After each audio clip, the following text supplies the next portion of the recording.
have with us two distinguished guests today to open the session for us. Firstly, we have Major General Ramesh Kumar Raina, Sena Medal, PhD retired, alumnus of Sainik School, Nagrota, who was commissioned into the Indian Army in June 1983. He has held instructional appointments in Indian Military Training Team Bhutan and College of Defence Management, Secunderabad. He commands Infantry Brigade, Sub-Area and Mountain Division and held the appointment of Chief of Staff of Corps. Besides being United Nations military observers in Sierra Leone, he has attended Defence Services Staff College, Senior and Higher Defence Management courses, and holds the degrees of MSc Masters in Management Studies, Masters of Philosophy, and Doctorate of Philosophy. Besides Sena Medal, the officer has also been awarded Chief Commendation and Army Commander Commendations thrice. Qualified on Independent Director course, he was awarded Honorary Doctorate of Defence Services by Bharat Virtual University for Peace and Education, besides holding the doctorate from Osmania University. He is fluent in English, Hindi, Kashmiri, and Urdu, along with some knowledge of Persian and Zonka. He is Managing Director, Army Welfare Education Society since October 2019 and has pioneered the implementation of inclusive education in the Army learning ecosystem across the country. We also have with us Dr. Bhavna Sharma, who is a clinical and rehabilitational psychologist. She holds Charter for Inclusive and Special Education in the Indian Army. We welcome you both, ma'am and sir. We would like to call Dr. Jyoti Singh forward to facilitate both our special guests for the day.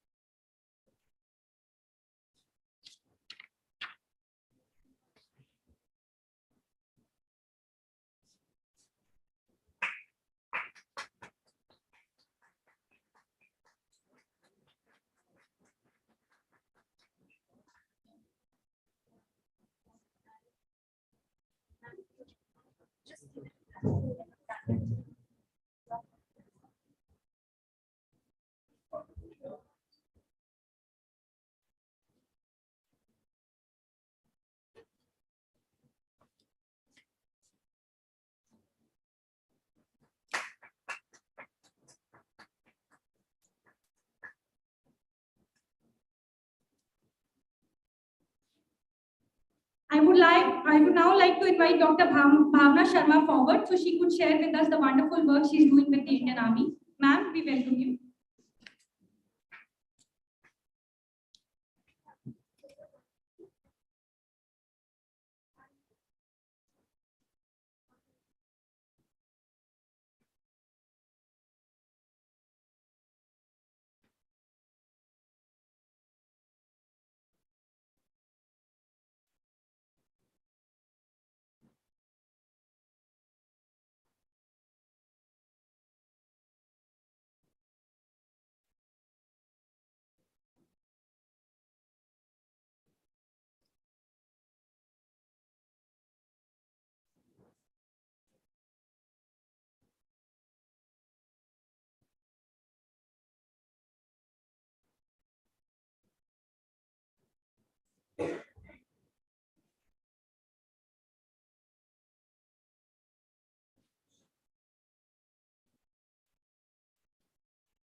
So a very warm good afternoon to all present.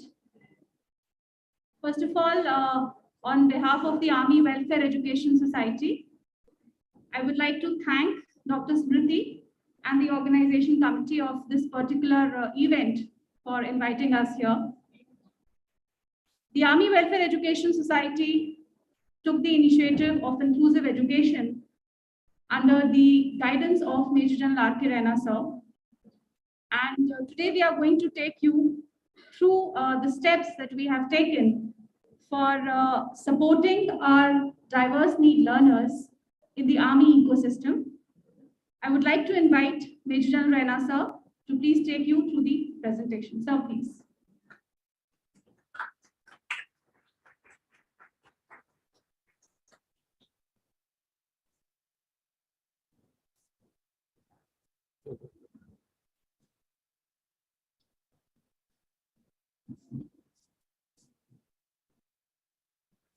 Dr. Smriti and other co-hosts, Maitri College and other colleges of Delhi University, a large gathering who are on online mode.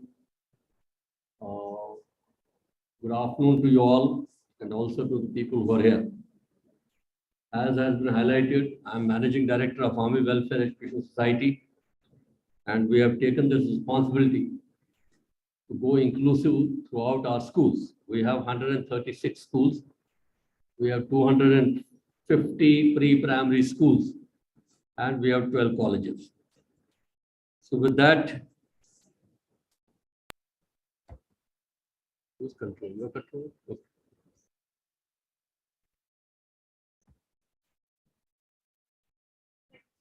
Slide change, just keep moving, start moving.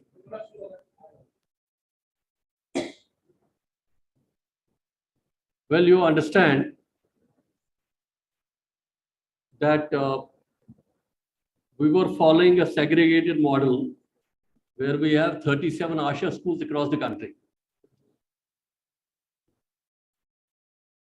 So what we have done is, in our aim to go towards fully inclusive, we are have moved towards an integrated model where we are wanting our schools to mainstream classroom and without any ideological commitments to equity.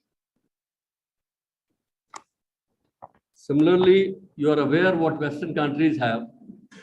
Only the European countries, 70% plus schools are all inclusive. That means in a school, you have children of all types with one teacher and supported by number of support teachers based on the number of children with special needs.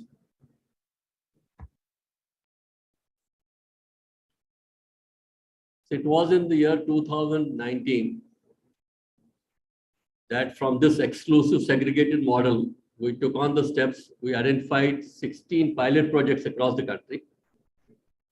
For 1 year, we mainstreamed not only the management, the school administration, the teachers, special educators, counselors, as also the children and parents, which I'll subsequently cover. Next.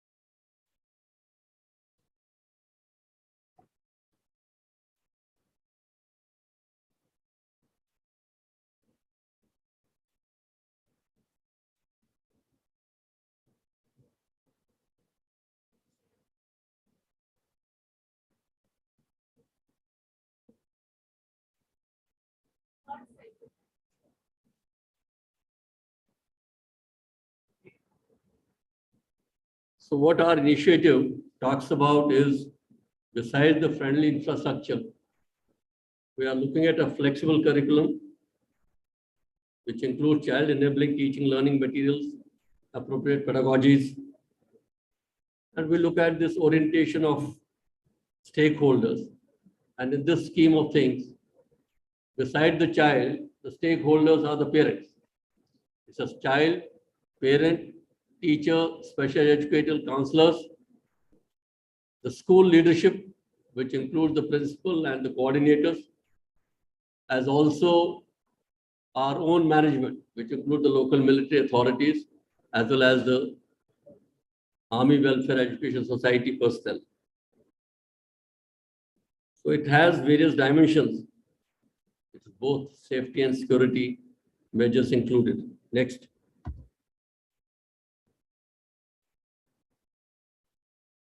So based on these estimates, which World Health Organization talks about, we have extrapolated these onto our model.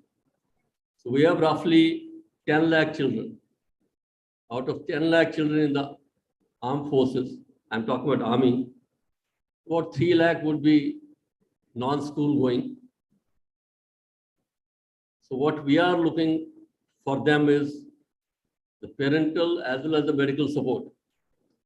So we have a vibrant Army Vice Welfare Association, which conducts various types of program for mothers and children. And what we have incorporated now is an annual medical checkup for everybody starting from birth, which we hope he carries this medical record card at least till he completes the schooling. Now, what you see on the right side is level 1, 2, 3. Level 1, which we are looking at 10 to 15%, about 1 lakh in our system. This is where our emphasis is on screening by the class teacher, intervention by special educator and counselor, medical referrals where required, and of course, remedial learning interventions at the resource room. So we have created resource room in all the schools. And of course, there's a feedback and analysis part of the system.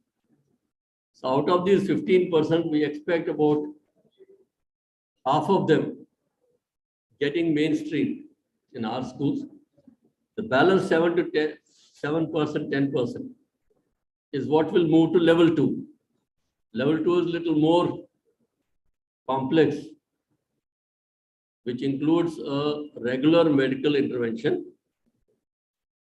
both clinical psychologists and multidisciplinary units in our military hospitals, certification, coordination with civil authorities, and therapy plans through medical interventions.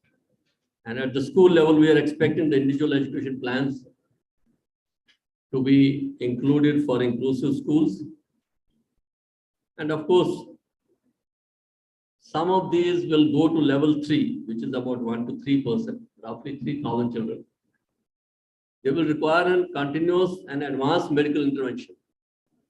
So what we have put in our place in the last 1 year is 5 of our medical hospitals will have these advanced facilities, including services of a clinical psychologist and schooling we are looking after through NIOS,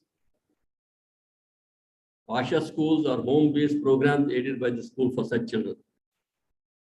So you'll agree with me that this cycle from level 1 to 3 is a continuous progressive activity, which will take some time. And we hope that the cases which are generally falling on the borderline, we should be able to mainstream in about a year or two. Next.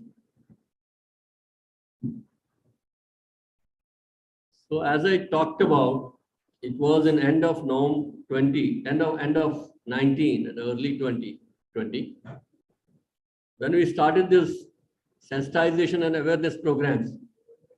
And that is where even Dr. Sumriti came to us a number of times. We also, you'll be aware, Dr. Usha Grover. So with the interaction with the experts in the field, we were able to carry out a sensitization and awareness throughout our system. So this awareness started from our own management, the school administration, and the parents. I talked about these 16 pilot projects where we release money centrally for development of inclusive education resource rooms, and with the hand-holding of these people, how to go about creating the resource rooms and subsequently how to manage. We did proceed with mapping, but unfortunately because of pandemic for last 2 years, this mapping is somewhere we have now commenced in the month of April this year. Then we started mapping the medical facilities, which I just mentioned.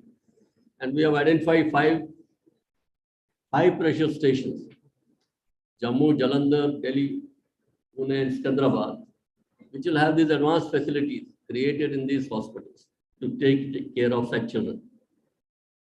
And we are been working towards creating a synergy between the various welfare organizations under the Indian Army, which support children with special need as well as parents. In phase 2, based on this pilot project reports, last year, July 21, we said all balanced 120 schools to go in for inclusive education. So therefore, all the infrastructure requirements, that was the first vertical. Second vertical was undertaking teachers training for all these 136 schools, including the pilot project schools, and which also had the advanced level faculty training. We have created 12 academic clusters, all over India, which will do more as the piloting of these projects. We also worked out a plan to do hand-holding of APS with the pre-primary, Army pre-primary school, what is written as APPS. And of course, these 37 ASHA schools, sharing of resources, more in terms of this manpower, trained manpower with ASHA schools, that is what we have utilized. So based on this feedback, we are today in a state to say that our training in cross-disability pedagogy for inclusive education, remedial intervention, underachievers, and other issue is what is on the fast track. Next. So what are our strengths? I'm sure if you know something about armed forces, how many of you have an army background? Anyone? Any child from an army background? Oh, just about one lady. Okay. You see, our presence is pan-India. We have a collective vision to do good to the society. We also have enough resources to create infrastructure. And as I told you, ours is a very unique organization where welfare gets prominence. That means welfare of a family or a child, not only when in service, but also post-service. So this is the strength that we are wanting to utilize to make sure that we become inclusive. Next. Of course, there are challenges. How many are from the Northeast? Anyone? Anyone from Northeast states?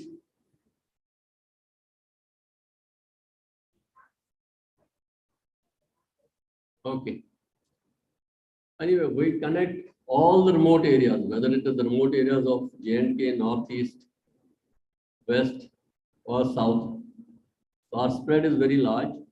Because of this remoteness of these areas, the sensitization and awareness also takes time.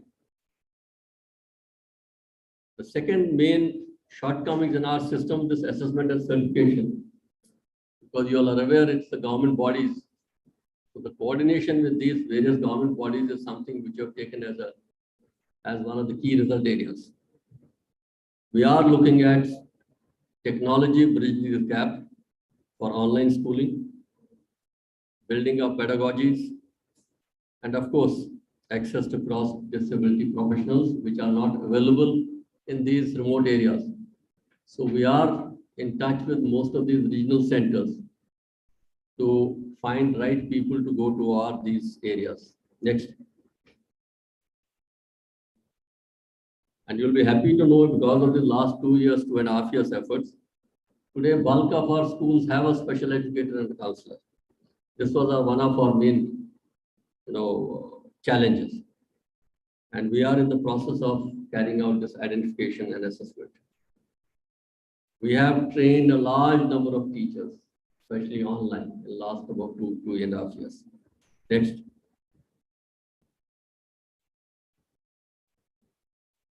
So when we are wanting to foster this sustainable inclusion through student-centric responsive approach, so we are using the strong leadership support. We set goals and organize collaboration with community, parents, educators, NGOs, government bodies. Parental counseling remains a very important pillar in our system for such children, which is a focus area.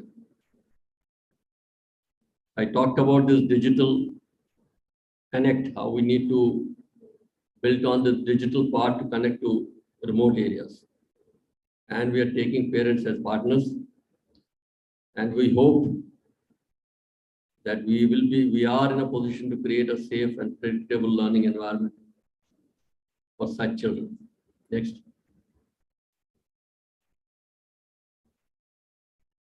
So all that remains for me is to give a way forward.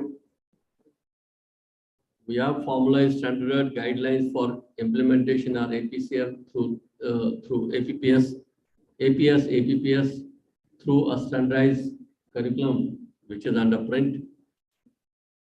And we are focusing on training of this pre-primary faculty on screening and early identification. Cross disability I talked about, and a synergistic collaboration between the medical channel, Army-wise Welfare Association, and our education society. Next. A word about ASHA schools. We have these 37 schools spread across the country, and we are operating these schools since 1991. And as far as AWS is concerned, we carry out faculty development and training of principals and teachers. We recently had a 3-day national level CRE training workshop with NIPED Noida in May for 57 ASHA school special educators, and it was a good experience working with NIPED. Next. So I thank you. I've given a macro view of what Army Welfare Education Society is doing. Are there any questions?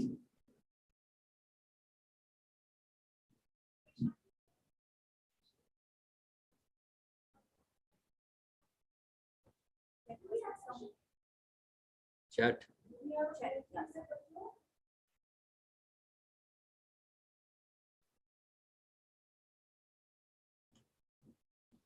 Yeah, I'm sorry. I think बीच में किसी ने बोला वो हिंदी और English mix करें. So I think ये मैंने late message पढ़ा.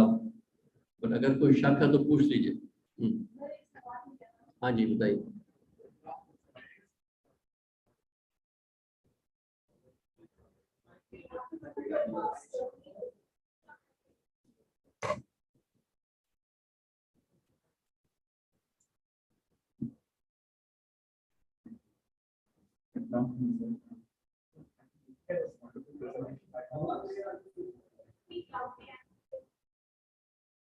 Yeah, good afternoon. Yeah. Sorry. Yeah, my name is Jason.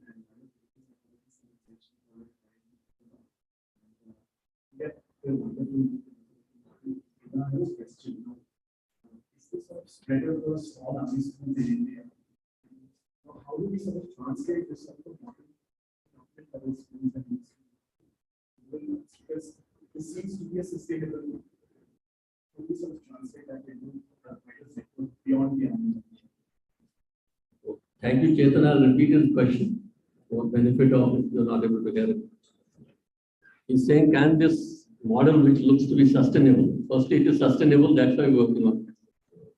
Can it be put across to other schools, government only, private schools? I can speak for myself. You'll see this, the Disability Act has been on for very many years. You all must be aware. I have not touched upon 1986 or Salamanca Declaration, which was sometime in, I think, 95, 96, where India is a signatory. Then in RPWD Act of 2016.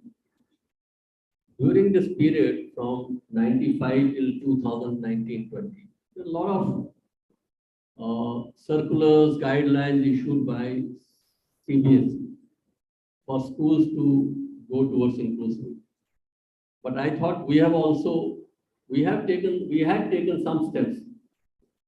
Besides this exclusive model of ASHA school, our system had this. We had a project Asha Kiran, which was started sometime in 2017. But we did a lot of study to say how this becomes sustainable, irreversible process. And today, let me share with you that this will not be reversed.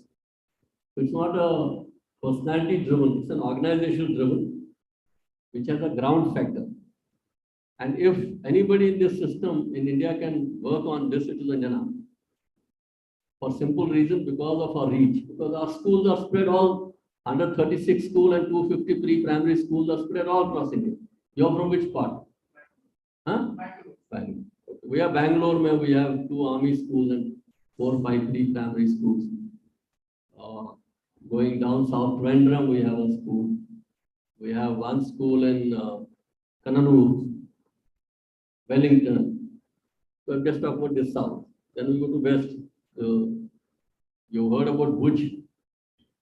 Okay. So Bhuj is on the western. You heard about Andaman and Nicobar?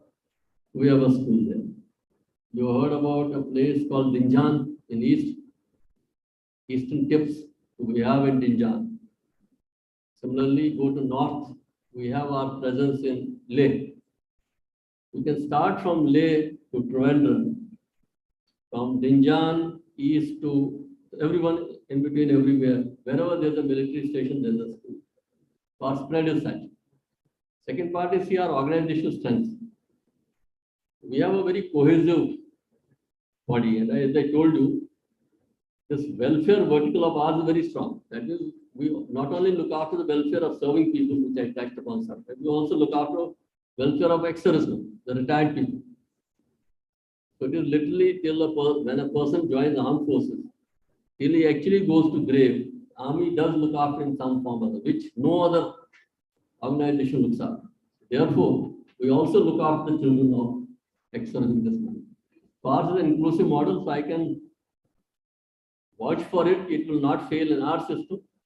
And I hope that this becomes a primer for other agencies to look after their chain of schools to this time. That's the way I do it. I hope I've answered you. Yes, sir. Can you pass the mic to? So I think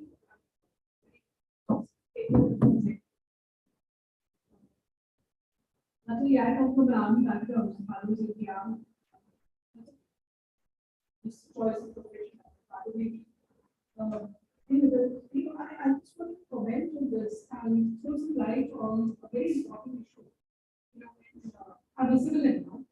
All civilians, especially in the academics, I've heard them say this very often. That army में discipline चलता है, everyone is very uniform and we move on. In academics, we want people to be diverse, and we encourage them to be diverse and ask questions. Something like talk about the fact that the army is all pervasive and there's this family environment is in the army of the other forces. But how do you think the academics can learn from that, especially in the schooling?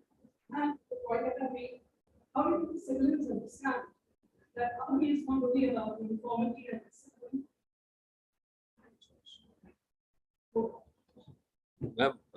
Once in uniform, always in uniform, huh? Including the families. Okay, so you're still part of the system. That's the advantage. Yeah. So if I summarize what she wanted to say, on one side, we follow a very disciplined, rigorous curriculum when in army. So that is why you find me in CV, because I'm a retired. Academics has a component where if you want a child to do well, you can't be so regimented. Academically, the child has to have a broader perspective. So that is how this Army Welfare Education Society is a registered society to run these schools in a manner which are little divergent from the Fauji culture. But you see, you can't take out Fauj from a Fauji. You can't take out Fauj out from a Fauji kid. So the good points of Fauji, including discipline, nationalism, other things are also part of this curriculum. You see so much being talked about NCC, so much into guides and scouts. These are all which naturally come to a Fauji kid. So you are taking the best of both. But let me assure you, there is no curtailment in the mental thought process of a child. So he must think big, he must think wild, he must think out of box, but yet he must inculcate some of these core values of our armed forces. That is what we are trying to build upon that. I hope I have been able to answer you. Thank you.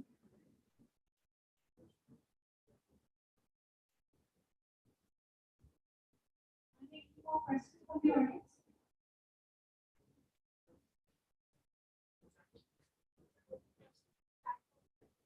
Just a minute. Okay. The question from the chat box is, do you think this model can be replicated in rural and poverty situations also? Where there's a will, there's a way.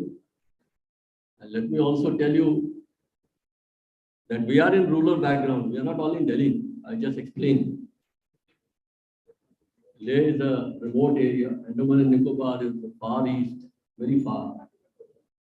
Similarly, if you have heard about Kannanur or you have heard about Binjan, Dimapur, these are all remote areas.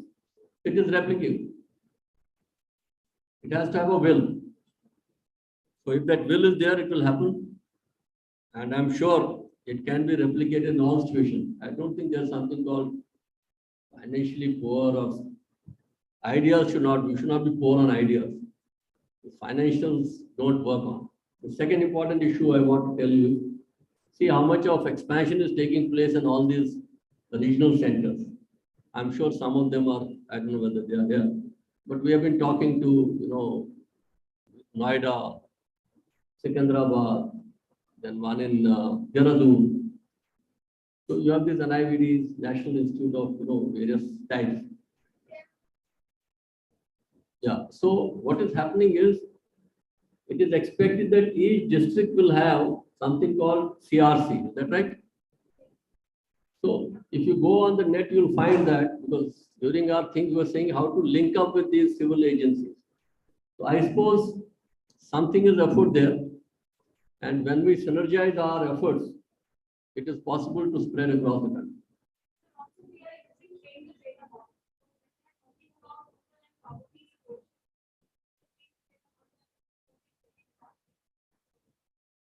Yeah, I hope you understood her. So conceptually, we are looking at train the trainer model. In last 2 years, we have trained you must have seen on the slide, 2,500 on a 5-day capsule. Similarly, we have sensitized roughly another 15,000 teachers and others in our system. So we are talking to various agencies. We are separating their message down to what we talk about the last mile connectivity, the person on ground. This proliferation, knowledge proliferation itself should bring out this awareness across the country. So that I again repeat, it's not a financial issue that is concerned. It really means it is the will to follow what we are working. Financial is a very small part. Thank you.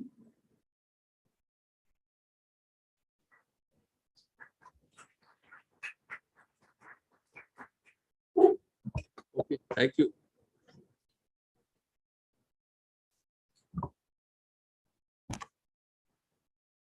Thank you very much, sir, for your insightful presentation. I'm sure we all did not know the extent to which the Indian Army and the armed forces are helping to spread information regarding disability education. We would now like to begin with a technical session of the presentation. Our first session today is chaired by two distinguished speakers, Shri Deepa and Geeta Durairajan. Ms. Deepa and Ms. Durairajan will be speaking on the topic, am I present or absent in class, using Tat Pramans to ensure equity in anthropogic classrooms.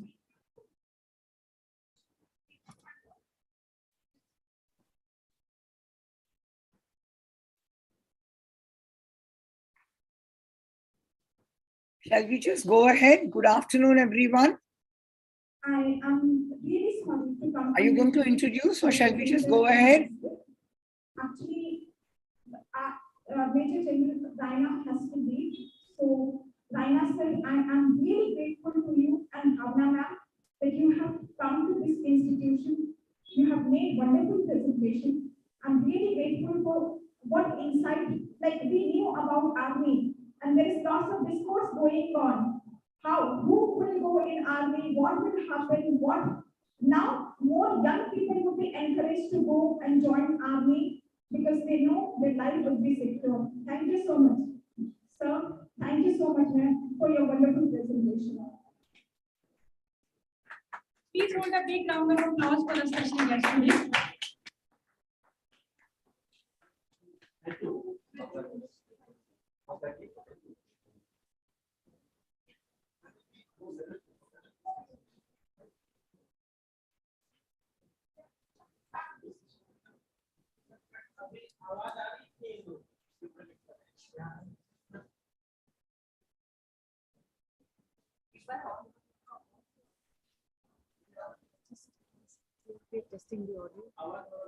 We are testing the audio. Are we audible to our presenters online? Yes, you're audible. Can we just get a test of the share screen, please? Because we are technologically disabled, so we might need some time. And Yeah, support. can you check mine as well? Good afternoon to all. Are we audible? Ma'am आप लोग 2 minute दीजिए हम लोग ठीक कर लेते We हैं उसके request बाद a pause of 2 minutes while we set up the audio. Okay.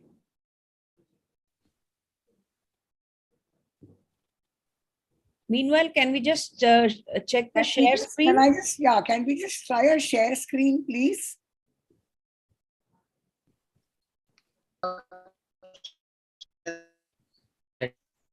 You can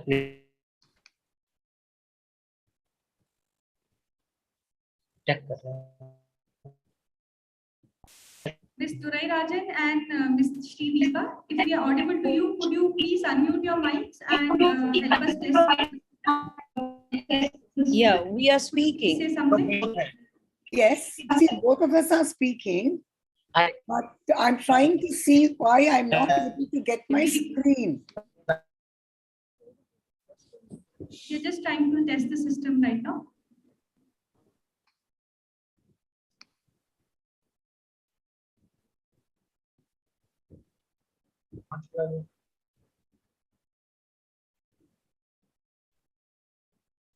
Is our screen visible? Are you sharing, Dr. Srideepa? Yeah. Is this visible now? No ma'am वहाँ जो लगा हुआ था speaker वो on है कि नहीं है Is the screen visible? Yes, I can see it. Okay. You are both audible.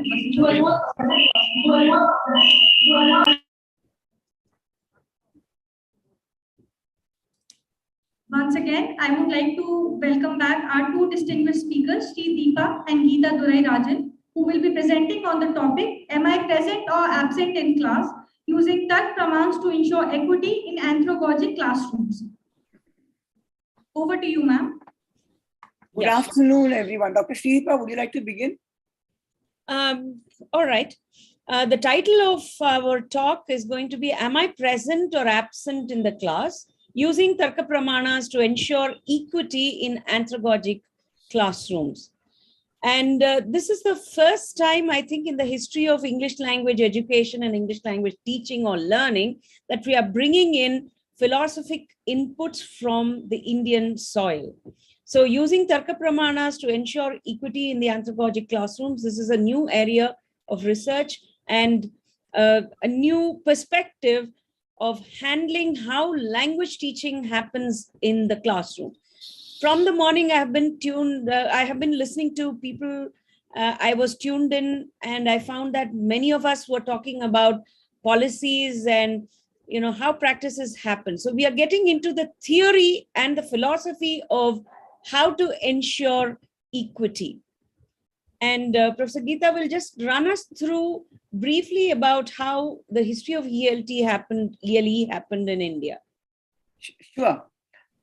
See, what we need to remember is that ever since the British landed in our country, and ruled us, all education and language education, particularly English language education, has been extremely colonial and imperialistic.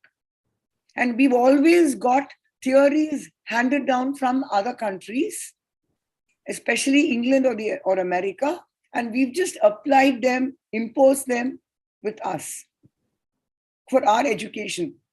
We thought it very, very, very important to bring in arguments from our own country from our own philosophy. And therefore, I would like to place this paper as a paper that is, for me, I am clearly like that. So is Dr. Srideepa. We are anti-colonial, anti-imperialist, and definitely pro-Indian, pro-Bharat.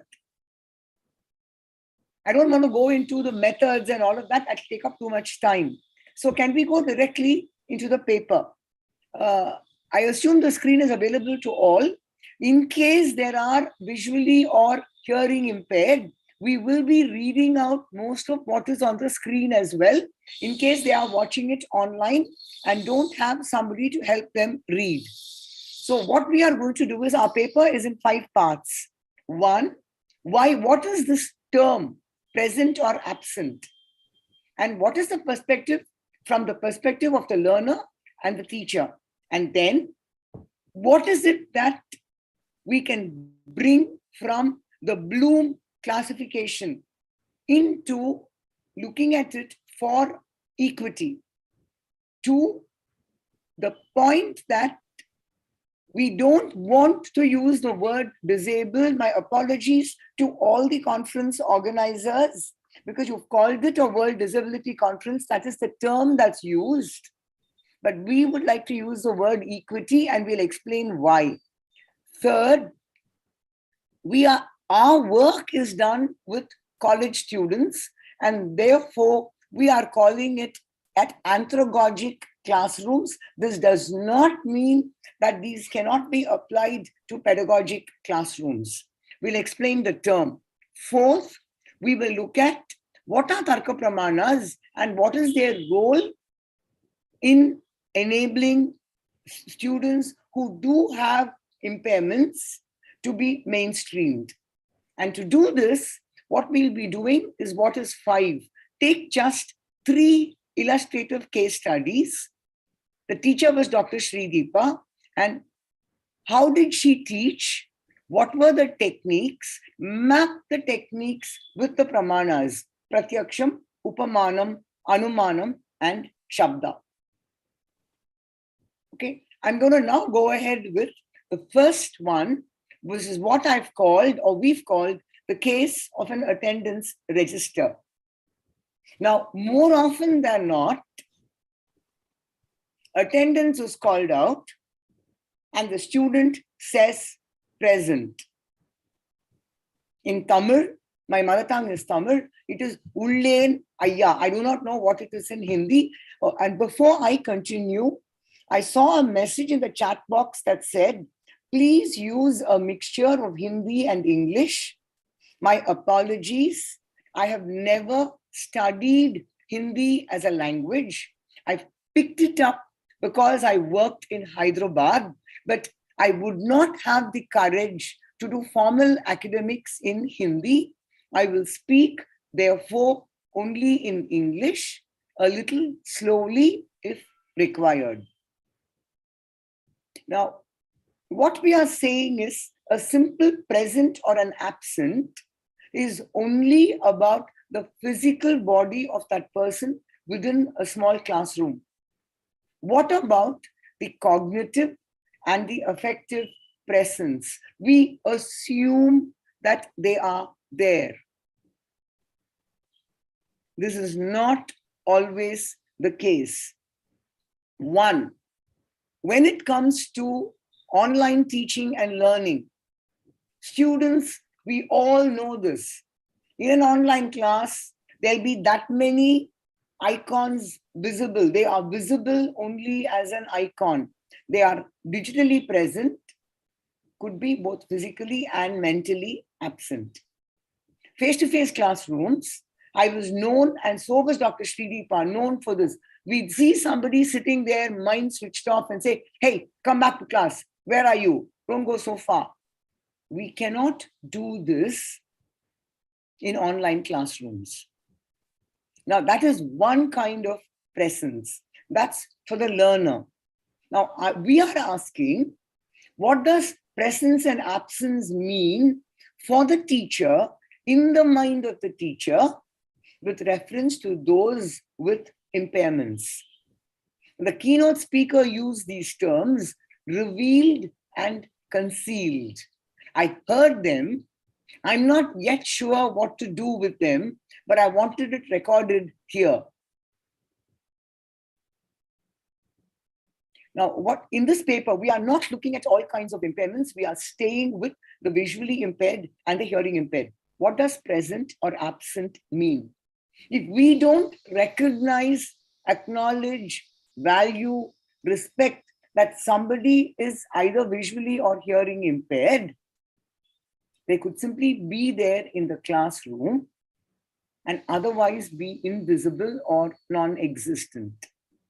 So what is the, as Dr. Srideepa is highlighting, what is the academic presence of the visually impaired or hearing impaired in class, whether it is online or face-to-face? Of course, all that we heard just now about the work done in the army schools is about cognitive, affective, physical presence. Our work is with reference to face-to-face classrooms because our case studies come from there. Right. Now, we're just going to take very little time with this, that when we talk of the psychomotor and the physical, and we're looking at impairments, it could be visual, hearing, speech, cerebral palsy, physical impairment, things which are physical, physiological, or clinical, which is segregating. What are the cognitive ones? Learning input, learning output, difficulties in handling material, requiring immense patience from the teacher, strategies for the student, for the teacher, learning disabilities, autism, dyslexia, dysgraphia, we can go on to the list, dyscalculia, ADHD, and what we've brought in, which is new, Peter Pan syndrome, which is not necessarily somebody with VI or hearing impaired. Students moving from a pedagogic to an anthrogogic classroom go through this. Or are they gifted? Are they therefore rushing through everything? All of these are about cognition and comprehensibility. These are not visible necessarily to the teacher. Sensitization needed, observation needed, care, love, patience required. Next, affective factors. Self-image construction associated with prejudice, socially being ostracized, marginalized. And this, of course, includes the migrant, indigenous cultures, class, caste, race, economic background, social background, nature of language, dialect, education, gender, and so on. These, again, may not be visible. They need to be sensitively acquired. I've had visually impaired students telling me, "Ma'am, nobody asks me questions in class. Nobody asks me, will you answer? Ma'am, it's as though I'm not there. I can't see, but they can see, can't they?" And that is what we need to remember. Therefore, presence or absence is not only physical presence, but cognitive and affective presence. So look at the example we've got here. If you have a blind or visually impaired student in the classroom and the teacher uses the blackboard to write, does not voice, uses a PowerPoint and does not voice it out. What are we doing? We are using a Word document, but very deliberately, I'm reading out nearly every single line that has been printed for us. So that if there is somebody who has hearing impairment, that person can read. If the person is visually impaired, that person can at least listen and does not miss out on anything. We may be seen as, look at them reading out everything on a PowerPoint. No, this is an awareness that we have got after working with the VI and the HI students. Similarly, visuals. Visuals are oriented towards sighted students. Unless you bring in equitable learning materials. In textbooks, visuals ought to be a little raised so that the visually impaired can touch, or you bring in things which are required, then it's as though that student is absent. I'm not saying every teacher is insensitive. The system is also insensitive. So they're invisible. Now, what happens in anthrogogic classrooms is that you get a wide range of students from different backgrounds, socially outcast, financially unstable, physical disabilities, and we have to work with all of them. Now, in universities, I worked in a central university, Dr. Deepa is working in a central university. The PI, the VI, and the HI are given a supernumeric quota for admission. So if we have 120 MA students, there will be 3 or 4 PIs, whatever, we work out the category. Is that enough? Yes, our country is better than England. They told us when we said we had PhD students who are visually impaired, I remember people from England asking, how did they even get admission? Very proudly, I said, my country has a quota for them. But that alone is not enough. Heterogeneity and diversity, if that is the order, and diversity is reality for us, equity has to be the focus of all teacher education courses, so that knowledge capital gets brought into the classroom to value the uniqueness that the student comes with. Now comes the question, why have we used the term equity and not the term disabled?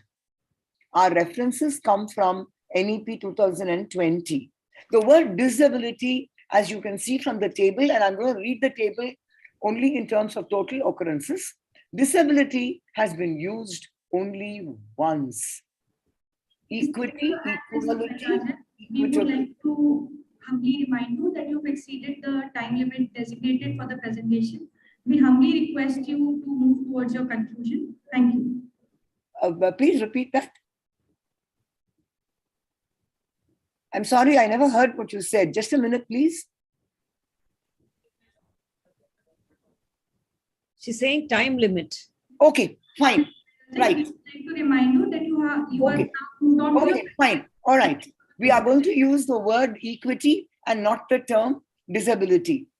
2, where you're going to use the term anthrogogic, starting with andragogy, which is male, anthrogogic, which is human, and a whole lot of perspectives, not pedagogic, co-creation of knowledge, consensual. Okay, go further, Dr. Shri Deepa. Let's skip this. Now, let's come to what is important. What are the Tarka Pramanas? How do we use them? What is the framework and where do we go? Dr. Deepa, would you like to take over? Yes. See, Tarka Pramanas has been around in this country for a very long time. It is attributed first to sage Gautama, who lived in 550 BC. And a whole lot of thinkers from our soil have been using this Tarka Pramana in all these works. But then how do we bring this into English language education and particularly into adult language learning contexts, such as the higher education classrooms? So for this, we are going to borrow from Shivan to 2018, because the original document was in Sanskrit and we are trying to use the translated version. And we also confess that the Tarka Shastra, which is a huge body of work, we are not going to draw from all of them, but we are going to stay with the concepts of Pramanas alone, which are projected in the Nyaya sections. So according to Shivan in the translation, Tarka Pramana, the Pramanas are, they focus on the means of knowing, and not just the nature of knowledge, but our perception, present perception, and not their origination. So to take it a little further, the Pramanas are 4 in number. 1 is Pratyaksha, which is, knowledge input coming through sight, hearing, touch, smell, and taste. And where the pratyaksha is absent, or in order to complement the pratyaksha, we have the inference or the anumana, where two connecting ideas are proved before in many contexts through associative connections. And for us, for a want of a different word, for want of a better word, we stay with the use of inference. The third pramana here is the upamana or analogy, where one known idea is connected and is useful to access a new unknown idea. And number 4 is the Shabda Pramana, where we look at the verbal testimony of a trustworthy source. So statements made either in speech or in writing by an authoritative source. So far, so said. We also have Gardner's multiple intelligence and so on and so forth that comes from the Western soil. But then using Tarka Pramanas as a framework to inform the teacher on the ways of ensuring equity, so that the students who are actually, quote unquote, present in the classroom are also cognitively present and affectively present in the classroom. So we can use this as a framework to inform us. And in order to, testify this, we are trying to bring in case studies, 3 in number. The first case study, these are the things that have arrived onto this paper from nearly 15-20 years of teaching visually impaired students and hearing impaired students in my classrooms. So I'm going to refer to one case because there's a paucity of time. I'm going to stay with just one case study. That is the case 1.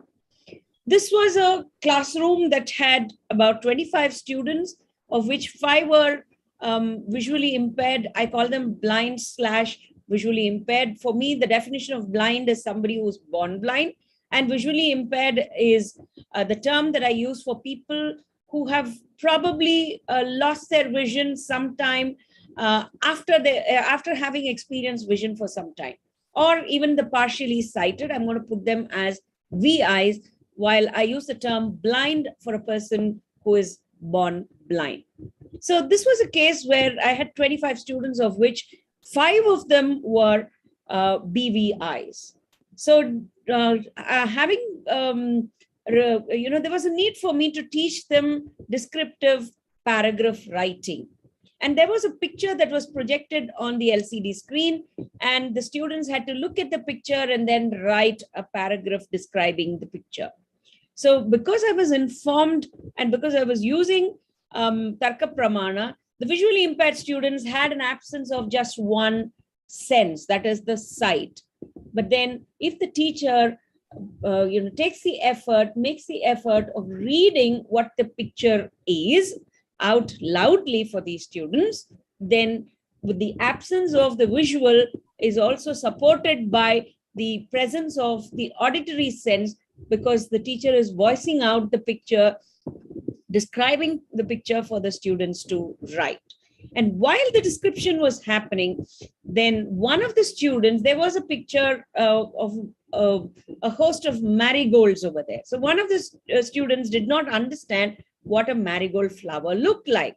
So what I had to do was that there was a garden right in front of my classroom. Marigolds were blooming there. So I just went and brought the marigolds into the classroom. So what this essentially means is that the absence of the visual, that is out of 5 pratyakshas, 1 pratyaksha is not available, we can always activate the other pratyakshas. So I tried to read it out by including the hearing sense. And when the hearing sense that is describing marigold as a flower for them, that did not work, I just rushed out to the garden and brought them the marigold flowers, where the visually impaired were able to touch and see and feel. So in the absence of one particular sense was substituted by hearing and the touch of, and the sense of touch and the sense of smell. So it's not all that difficult for a teacher, for a conscientious teacher, for a teacher who would like to make the effort to make the student be actually present and not absent in the classroom. So this is a framework that we can try and use in the classroom. It's not difficult at all. So, Rajanji, I'm so sorry to interrupt in between. Actually, we are exceeding time, and due to the paucity of time, we are so keen to listen to you a lot, but we need to quickly jump on the question query sessions. right. Yes. So, Any questions? Yeah, there are questions. Can you just read them out for me? Which question? Because as the moderator, I think the moderators need to pick up the questions that are relevant to your context. We would first like to ask the audience present with us. Do you have any questions for our esteemed speakers? Okay, due to time constraints, we won't be taking questions right now. We will directly take all questions at the end of all our presentations. Yeah, there's just one question here, which says, do you think this model can be replicated in rural and poverty situations? No, I think that was not for us. That was for Professor Raina. Okay, right. We now move on to our next presentation by Mr. Tufail Firdaus and Mr. Chirashi Das Gupta on the topic is technological advancement remarginalizing poor disabled students. We welcome both our speakers to the stage. Can we just say thank you to the organizers for bringing us in, and we'll stay muted. Thank you very much on behalf of Dr. Shriripa and me. Thank you, ma'am, for your wonderful presentation. We are all delighted to hear about Indian philosophy and its application in disability studies. Thank you so much. Mr. Firdaus, Mr. Chirashi Das Gupta, please come to the stage.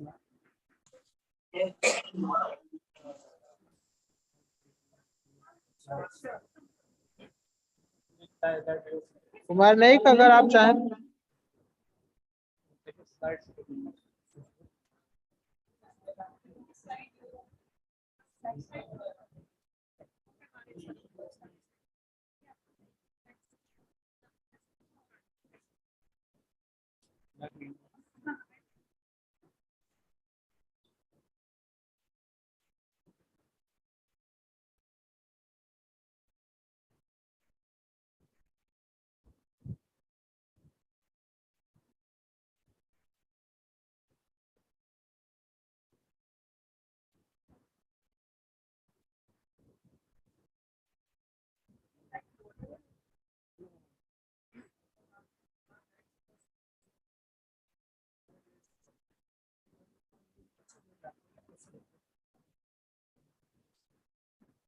Hello.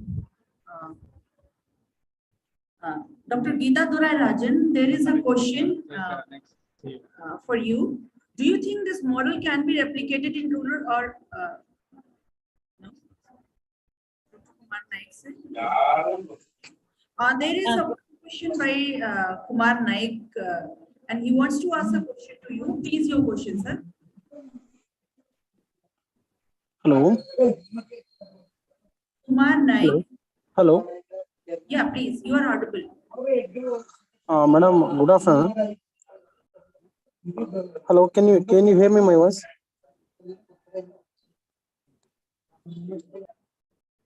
Yeah, Kumar Naik ji, please ask your question. You are perfectly audible.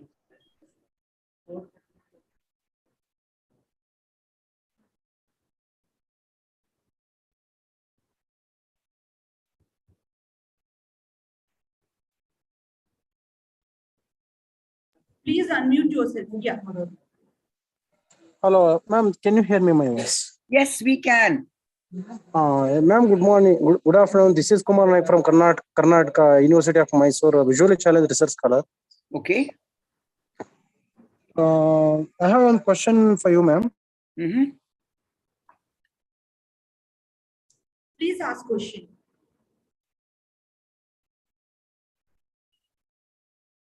I hope you please unmute yourself. You are muted yourself. Kumar Naik, sir. He's It's again. okay. Due to the paucity of time, we need to switch to the yeah. I guess we are experiencing some technical difficulty. Mr. Kumar Nayak, please feel free to leave your question in the chat box. We will read it from there later on. I now welcome Mr. Tufail Firdaus on stage for his presentation. Is technological advancement re-marginalizing poor disabled students? Good afternoon, everybody. Tufail here. Let me introduce myself first. I am Tufail Firdaus. I come from the Kashmir Valley of the Union Territory of Jammu and Kashmir. I have done my master's in political science from Kashmir University, and presently I am doing my MPhil from Jawaharlal Nehru University Center for the Study of Law and Governance under Dr. Cherishri Das Gupta. So, as far as my presentation, my paper is concerned, it's related to technology. Is technological advancement re-marginalizing poor disabled students? So, as far as this goes, first of all, I would like to say that technology has increased. It has grown up a lot in last 20 years.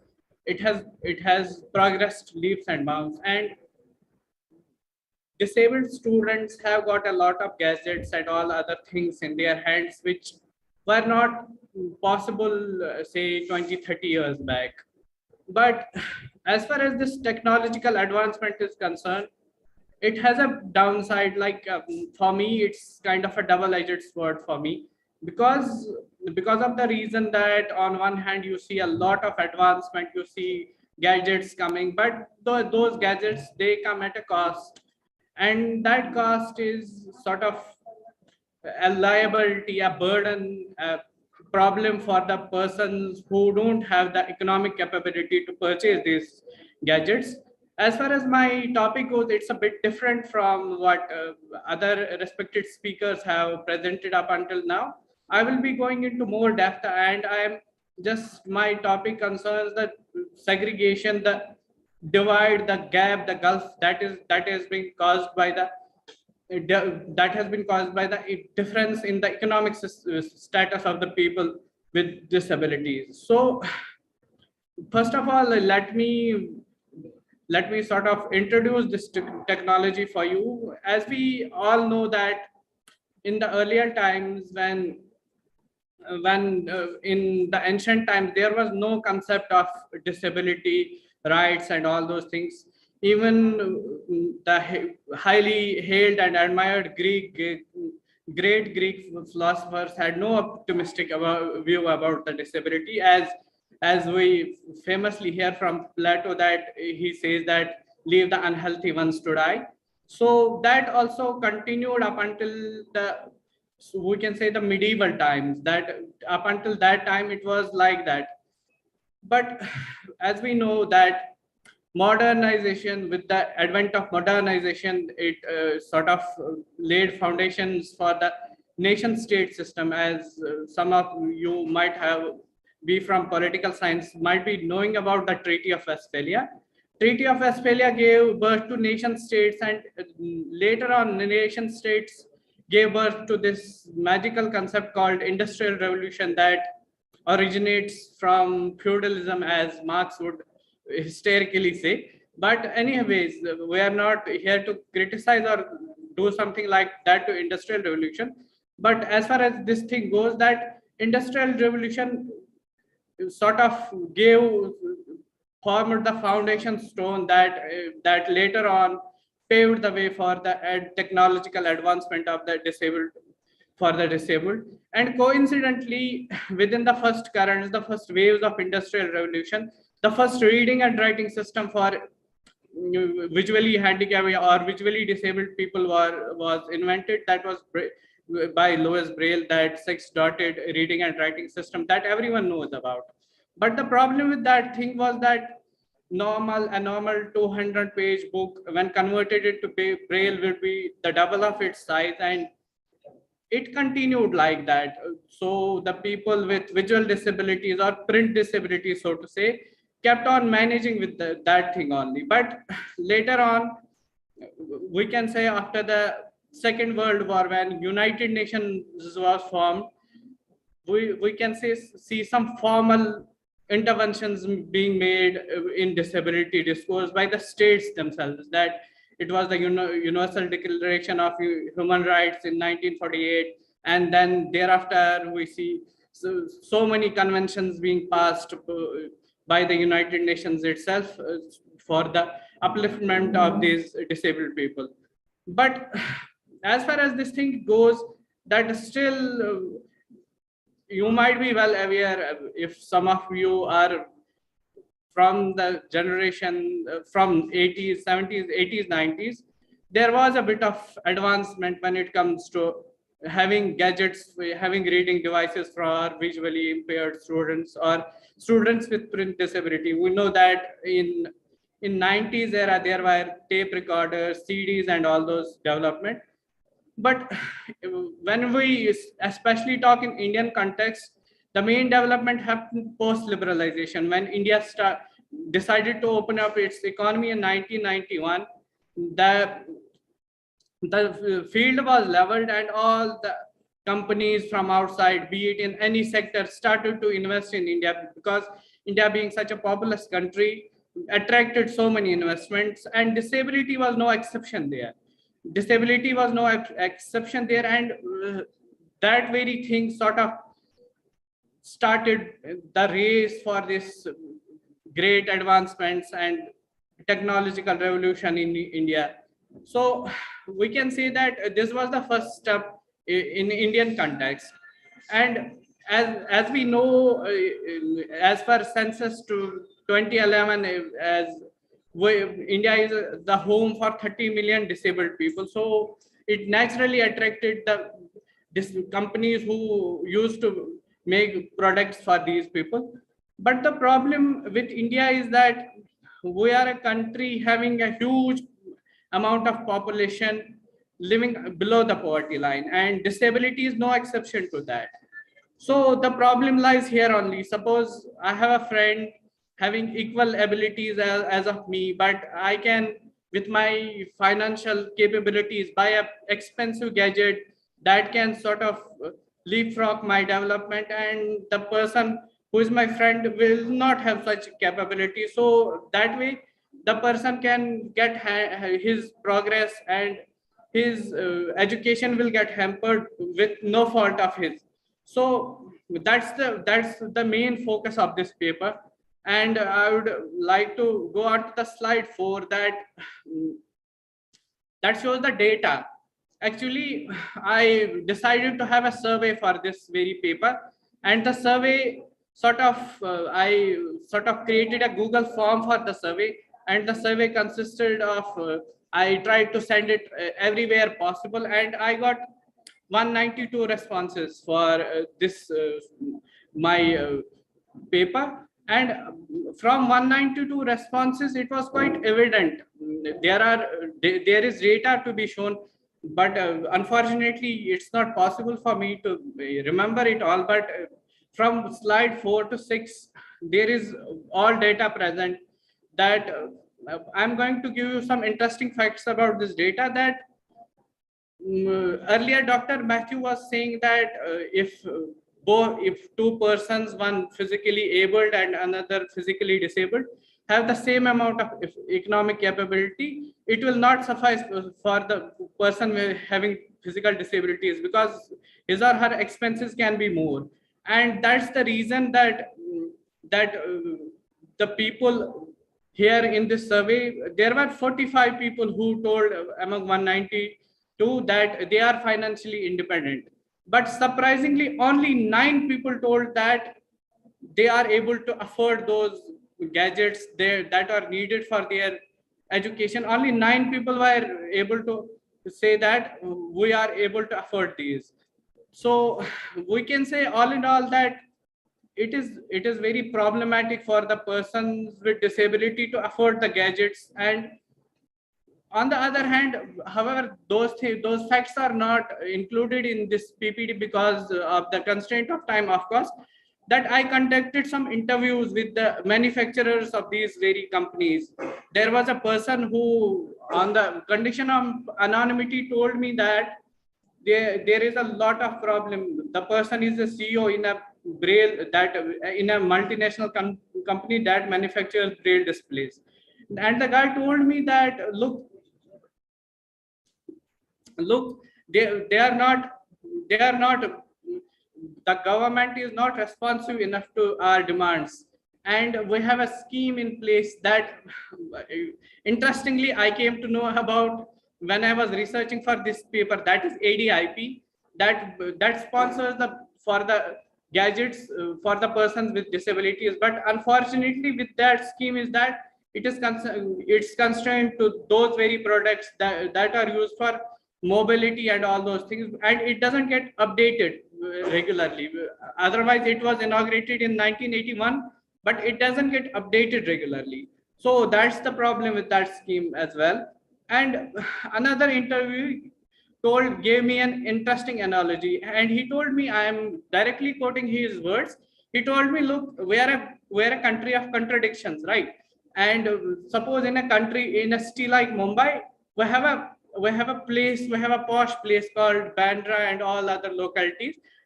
If a disabled poor comes from that very place, he will not have so many problems in purchasing those gadgets. And on the other side of the same city, we have the world's largest slum. So that was the main problem. He highlighted that, look, it is not possible for a poor disabled person to get the required things when it comes to having these things for their education.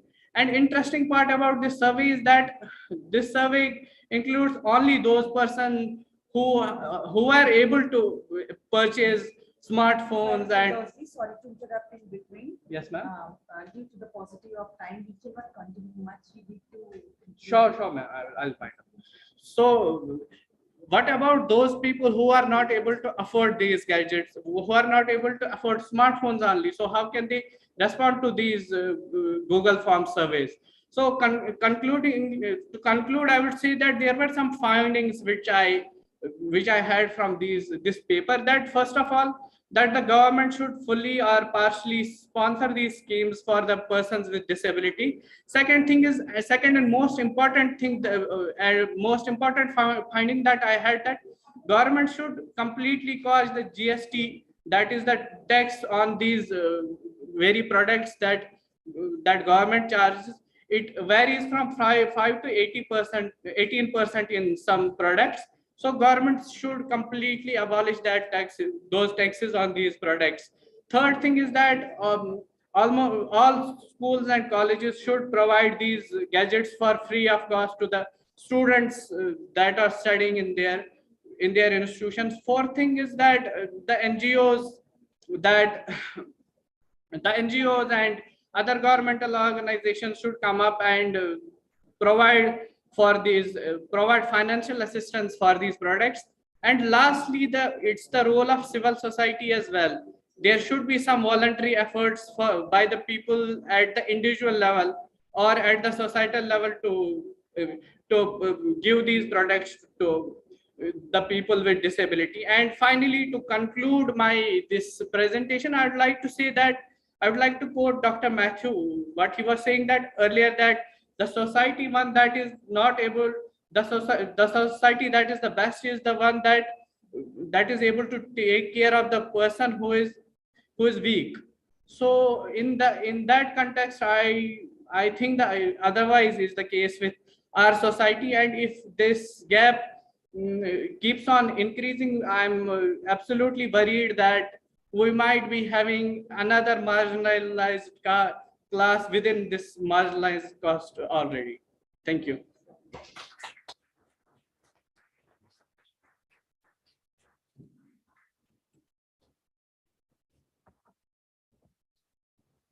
Thank you very much, Mr. Tufail Firdaus, for your wonderful presentation. We now have with us Mr. Chetan SV and Shubha Ranganathan presenting on the topic Learning Disabilities with Higher Education in India, a Critical Review.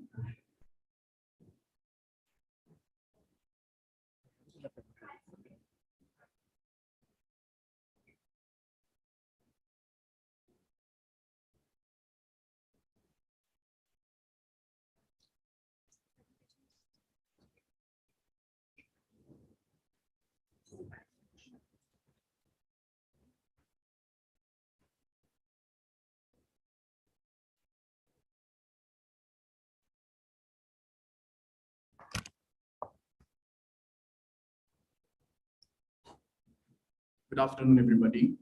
My name is Chetan SV. I'm a PhD scholar in Psychology and Disability Studies at the Indian Institute of Technology, Hyderabad. And today I'll be presenting a paper called Learning Disabilities. And so not this one, the other one. Yeah, not this one, another one, sorry. Learning Disabilities in Higher Education, a Critical Review, which is also co-authored by Dr. Shubha Ranganathan, Associate Professor and Head Department of Liberal Arts, who's also my PhD supervisor. This is part of my PhD work. Okay, I'm sorry, I have a voice disorder, which makes me, have a very low.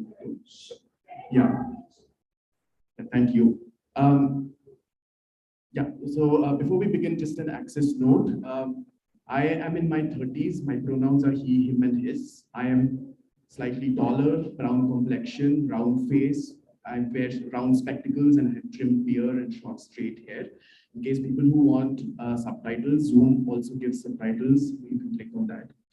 So the outline of this presentation basically will take you through a very brief introduction of what learning disability is. I'm not going to dwell too much on that for the paucity of time. I just skip to the objectives, the methodology, and findings in terms of the multidisciplinary focus on LD and the key themes and the context of higher education. We're also looking at the NEP in relation to learning disabilities. The next slide, please. So just to give you an overview, learning disability basically is a broad category of significant difficulties in reading, writing, spelling, math, accompanied by visual and auditory processing with an average or above average intelligence. So this also includes dyslexia, dysgraphia, right?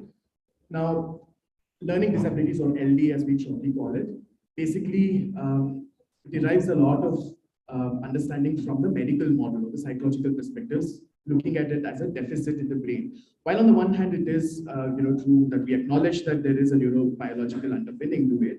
It's also important to not completely dismiss the social model, nor completely endorse the medical model. The point is to really look at LD from a variety of perspectives, right? And from that stance, there are a lot of contestations in terms of whether it is a disorder, disability, difficulty, right, and so on. And the RPWD Act also talks about it in terms of specific learning disability. Next slide, please. Now, the motivation behind choosing learning disability is basically it is an invisible disability, right? So you can't figure out, like Dr. Matthew was talking in the morning, it's a concealed disability. You can't just look at a person and say whether he or she or them could be, having LD. So apart from that, a lot of times because of their learning disability, students are often thought of as dumb, dull. So there are a lot of names that are called, especially in schools, and it sort of aggregates when someone reaches higher education. Right? So they're often deprived of necessary academic support and forced to adjust and catch up with other students, whilst often experiencing discrimination and ableist comparisons. Right? And next slide, please.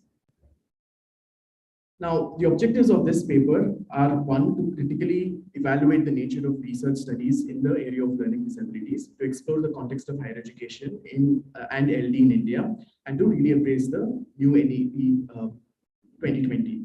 Now, the reason again to choose LD here is the focus of LD is, like I said, is mostly from psychological perspective. So it also finds very limited space in the disability studies, even in the academic discipline of disability studies. So the idea is to really look at LD from a variety of perspectives and then sort of drive the point why it is important to look at it from a disability studies perspective or a critical disability studies perspective. Next slide, please. The methodology basically involved, reviewing studies, existing literature, from 2000 to 2021 from a variety of online databases using the keywords. Next slide, please. So the themes that I would be sort of really briefly giving you an overview of are experiences of higher education, perspectives of teachers and educators, assessments related to LD, and policies related to LD. Of course, there's more literature beyond this. For the sake of the relevance of the presentation and the time, I'm just going to be focusing on this. Next slide, please. So this is just a brief overview of the multidisciplinary focus. So you can see how each discipline focuses on LD. Now, medicine and psychology look at deficits, look at intelligence quotient, assessment, diagnosis, intervention, rehabilitation, while disability studies looks at subjective experiences, stigma, intersectionality, the social, cultural, and the political context. Education looks at it from inclusivity, special needs, labels like dyslexic, retard. They also look at remediation and accommodations, and anthropology looks at explanatory models, the construction of personal meanings of disability, and so on. And social work looks at awareness, access, training, the policy framework, so on. Next slide, please.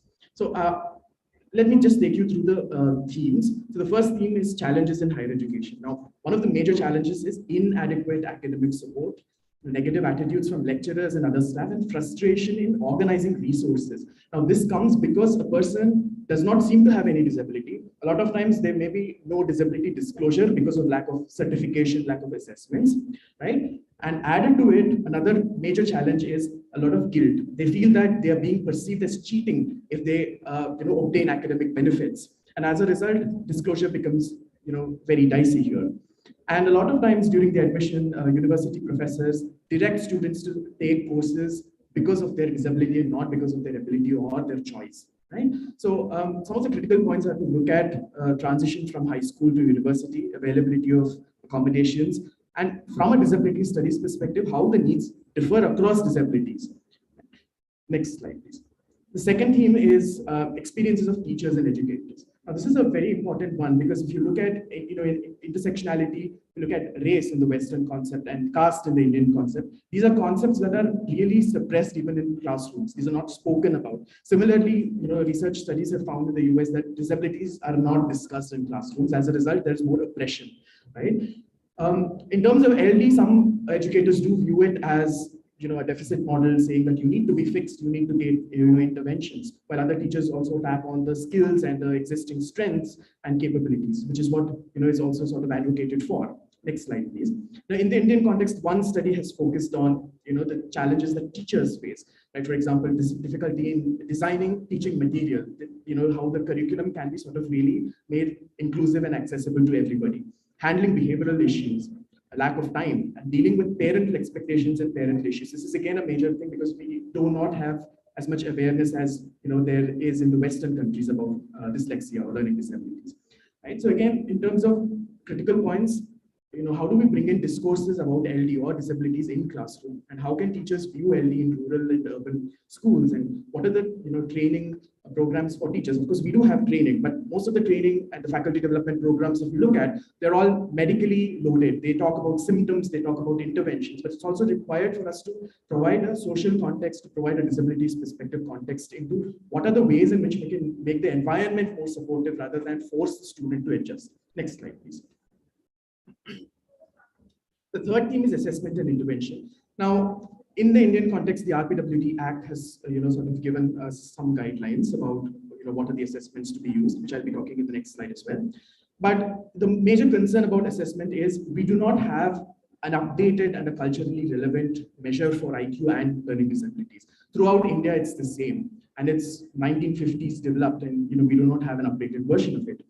Right, and it's mostly for children up to 14 years of age. We do not, if a student in 10th grade comes for an assessment of LD, we do not have tools to measure that. We have to use the textbook, whatever the syllabus that the person is studying in. Right? We don't have standardized measures for assessment.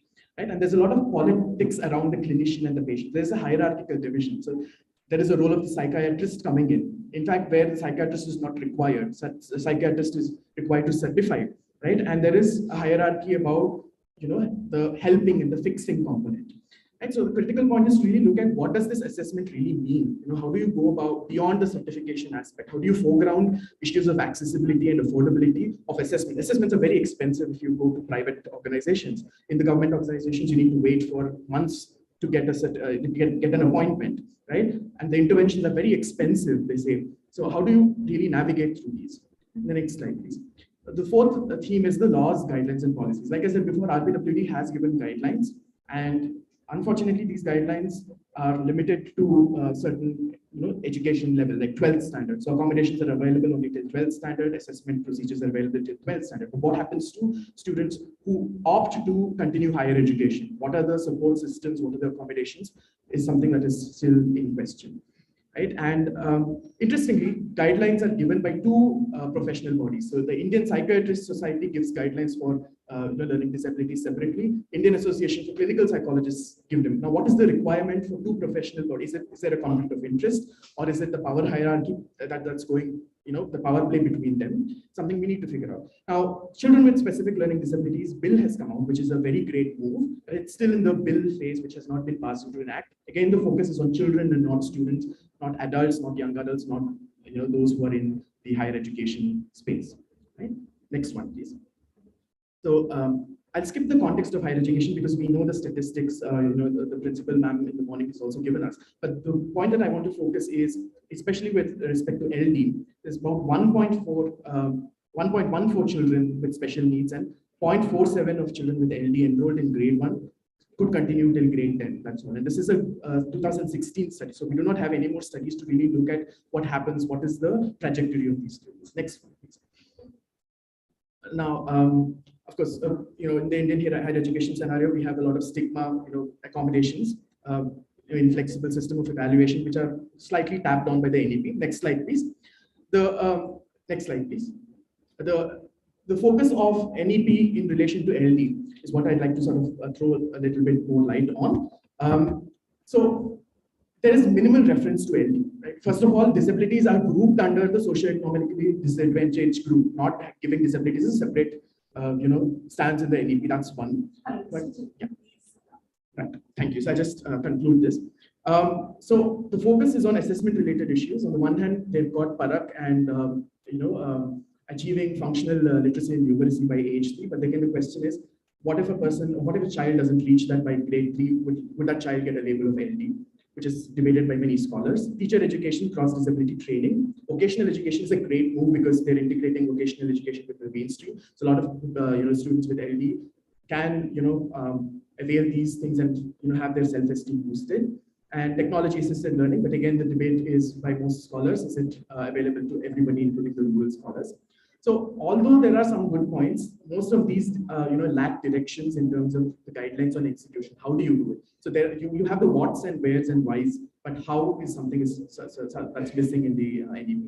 And what it also seems is the need for disability education. Now, NEP focuses on sex education, LGBTQA education in schools. But what was also required is disability education, because students at that age need to be sensitized what different disabilities are and how do one respond to it without focusing on the charitable model or without looking at it from the medical perspective. Right. So, next slide, please. So I'd just like to conclude, basically reiterating that need for disability education in classrooms. Next slide, please. And in terms of LD, looking at learning disabilities from social model and capabilities model, and not just the medical model. And in terms of research, really looking at voices from people with learning disabilities using participatory research, and not just a tokenistic representation even in the participatory research, and use these narratives to formulate relevant policies. Thank you very much. If you have any questions, please. Thank you.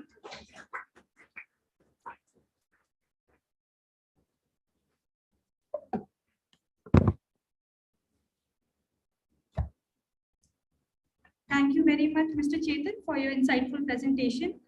I would now like to invite Mr. Saksham Arora for his presentation on the topic Freak Shows, Reverse Eugenics and the Carnivalesque in Catherine Dunn's Glee Club.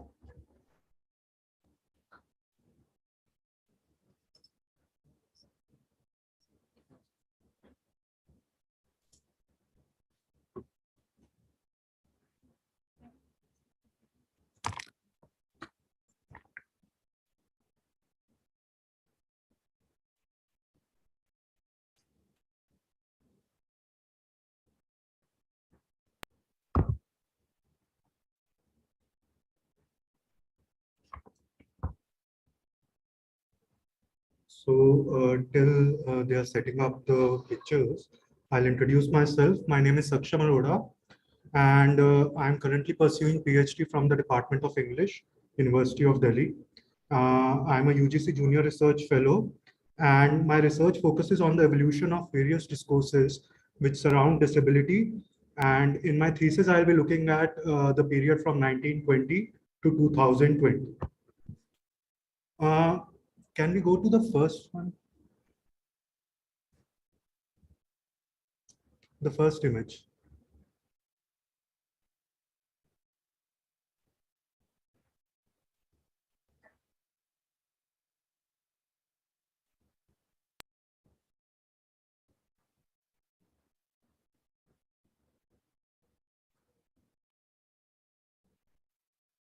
what I've done is I have also collected some images from a particular book, and they would be played as a slideshow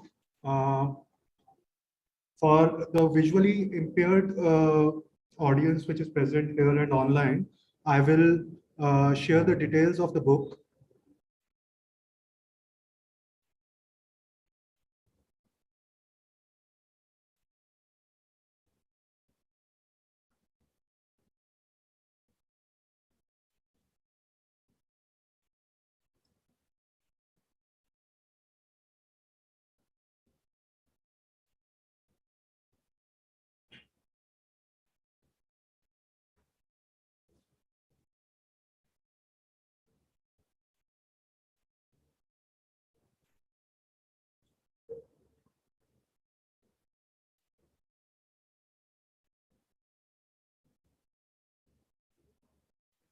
First slide through.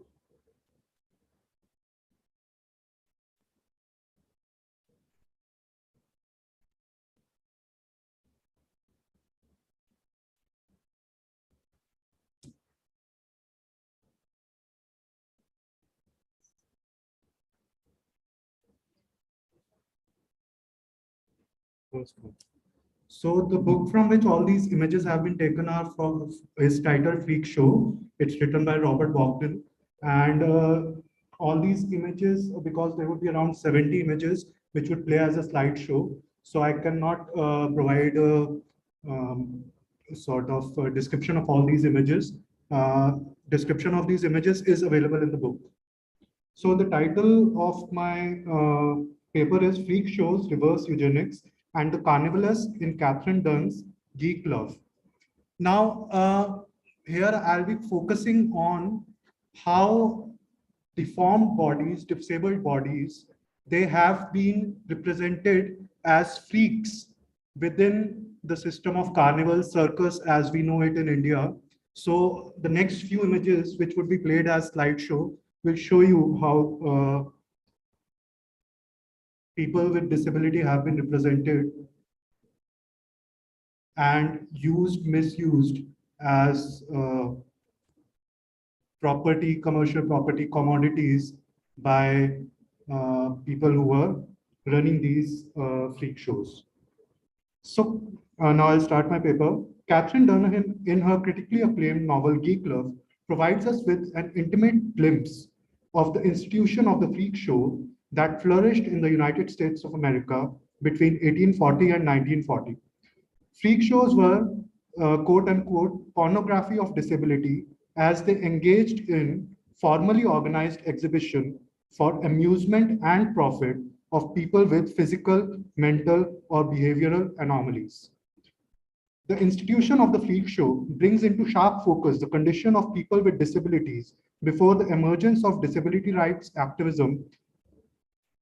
By making Olympia a disabled person the narrator of the text and focusing on the day-to-day lives of disabled characters, Catherine Dunn subverts the prevalence among writers to place disabled characters on the margin of the narrative.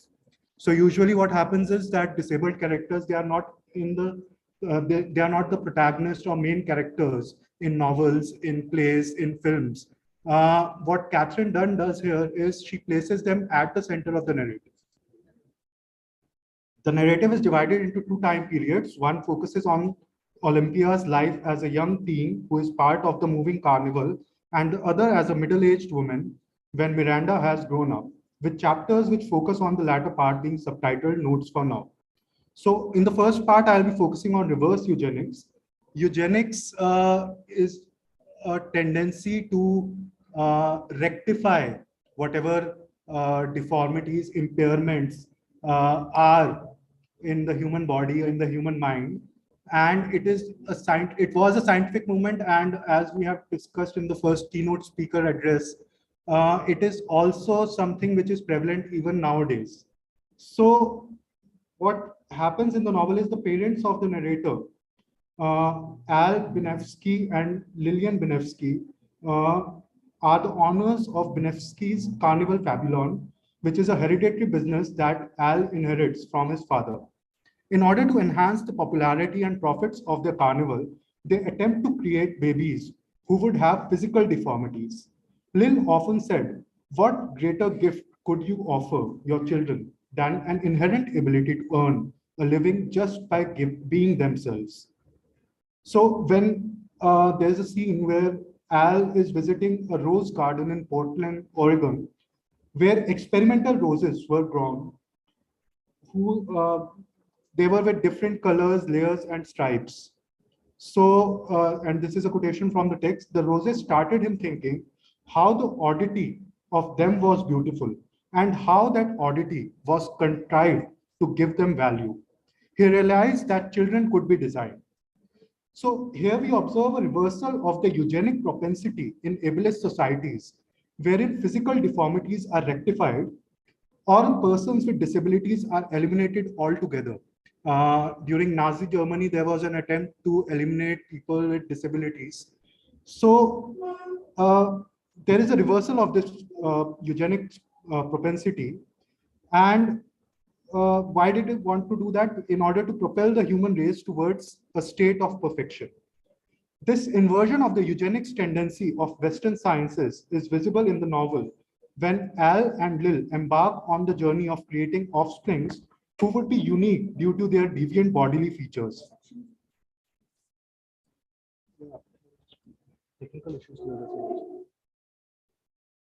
They experimented with illicit and prescription drugs, insecticides, and eventually radioisotopes.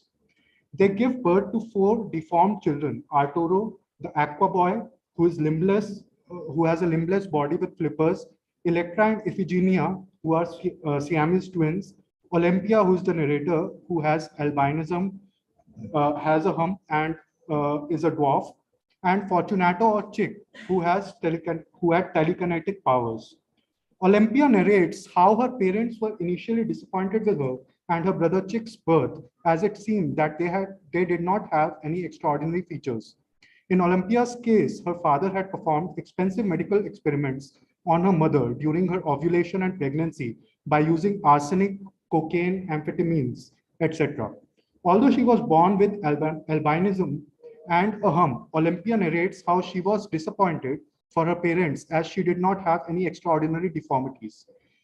From the text I'm quoting, "My situation was far too humdrum to be marketable on the same scale as my brother's sisters." Chick was on the verge of being abandoned by the Benevskis as he did not have any visible oddity, even after incorporation of expensive treatments that involved radium. Just when he was being abandoned, it was discovered that he had the ability to move things with his minds. Al's obsession with marketing and profiting from deformities is also visible during the last generation of Benevskis. Even though he is still an infant, Al is excited to introduce Electra and Iphigenia's child as Mumpo, the world's fattest baby. Then Olympia conceives a child, a girl child, whose name is Miranda. So Olympia conceived Miranda with her brother Arturo after Chick was able to discreetly impregnate her eggs with Arturo's sperm on her request through his telekinetic powers without Arturo's knowledge or consent. Miranda inherited unique corporeal features in the form of a tail from her parents. As Arturo was not interested in the existence of Miranda, she was sent to a convent school on his instructions. Olympia herself ensured that their daughter leaves them so that Arturo does not kill Miranda. Olympia settles in Portland after the... Okay.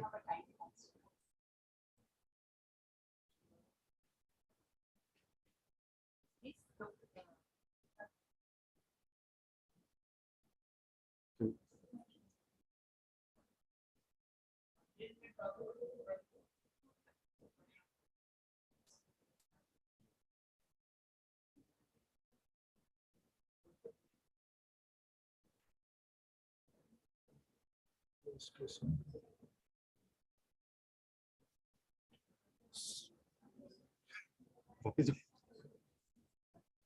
is actually my first time I presented.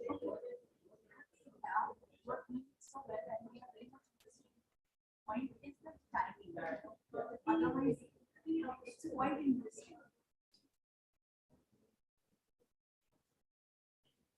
So I'll come to the ideas which are main.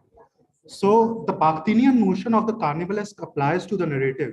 We observe that existing social hierarchies are inverted in the Bivinsky's carnival, with the disabled performers being in the center stage and in control of the proceedings. However, this inverted space also acts as a space of containment for the disabled people. As evident in the shooting at the supermarket, all these kids with their mother, they actually go to a supermarket and they are shot at because of their deformities. A person tries to kill them because he considers them to be freaks of nature.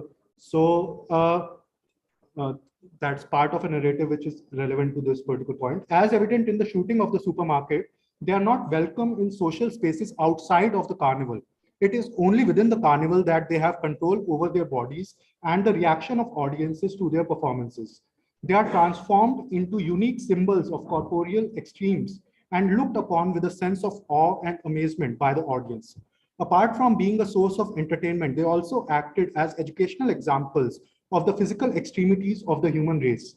The freaks also acted as a cautionary tale, which provided the audience a sense of relief that they have been spared such deformities. The novel destabilizes the binaries of normal and abnormal, abled and disabled, beautiful and ugly in numerous ways. The experimental births initiated by the Winevskys, the emergence of the cult of Arturism, and Miss Lick's enticement to young women to abandon patriarchal standards of beauty are all attempts to challenge the hegemonic understanding of what is normal and beautiful. In all three instances, individuals are drawn away from established ideas of normalcy and ability when they undergo surgical procedures that lead them towards what would be considered disablement of their bodies, in stark contrast to constant attempts to become beautiful by members of an ableist society through various beauty products and cosmetic surgeries. The willing rejection of the ableist ideals by individuals who undergo such surgical procedures is a result of dissatisfaction from their existing position in an ableist society. Then I'll come to the last part of my paper. Although the narrative focuses on the family business of the Winevskys, which is hereditary, a number of disabled people were forced to join such carnivals as freaks, as there was a lack of proper educational and employment opportunities for them. A number of them were lured to such carnivals through trickery and deceit. Agents would search for freaks throughout the world and entice them through promises of proper treatment, care, and a better life. A number of parents willingly sent their disabled children with such agents under the assumption that their disabled children would lead a better life. In addition to the disabled, the agents would also search for people from far-flung exotic cultures and bring them, sometimes against their will on a number of occasions, to these freak shows. It was only after the return of disabled war veterans from the World War that the subaltern status of the disabled began to change. War veterans who sacrificed their bodies for their country problematized the simplistic binary of the disabled as the freakish other of the mainstream American population and psyche. The demand by disabled veterans for disability pension and respectable jobs dismantled the notion of the disabled being incapable of performing tasks similar to able-bodied members of the society. The rise of disability activism in the 1930s in the United States of America, emergence of films, theaters, amusement parks, and other alternative forms of modern entertainment, rise in scientific and medical awareness about various forms of impairment, which led to the epithet of freaks being applied to individuals, and the subsequent institutionalization. Institutionalization is where people were forcefully taken to mental asylums or they were forcibly taken to institutions, along with conscientious objections to display of individuals as freaks, led to gradual decline in the institution of the freak shows. However, the legacy of freak shows survives in various new forms of entertainment, such as Guinness Book of World Records, various documentaries which focus on disabled people, bodybuilding competitions, and reality television shows. Awareness about the origins of these and other forms of modern freak shows is essential in order to challenge the gradual re-emergence of such dehumanizing practices. Thank you.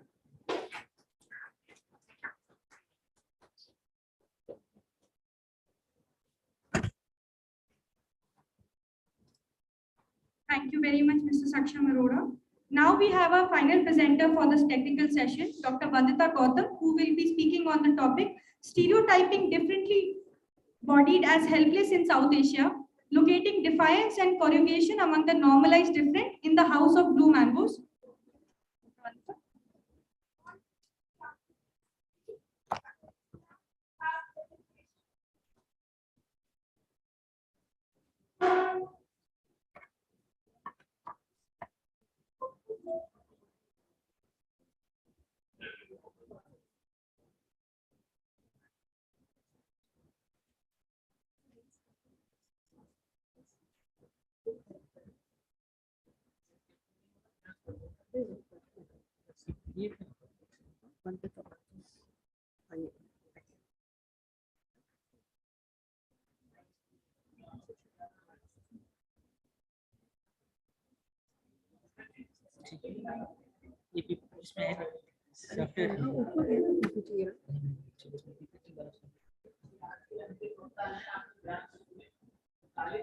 मैंने mail में भी भेजा हुआ है No, I told him. He said that he'll help me out.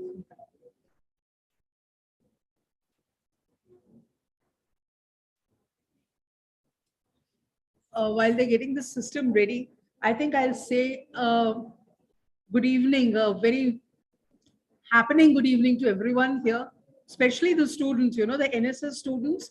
I see them everywhere working very hard, you know, excellent.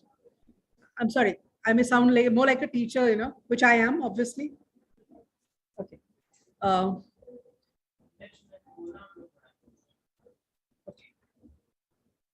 I want to go to the next slide. All right. Now, what my main argument in this paper that I'm presenting, this is based on a novel, all right? The novel is House of the Blue Mangoes.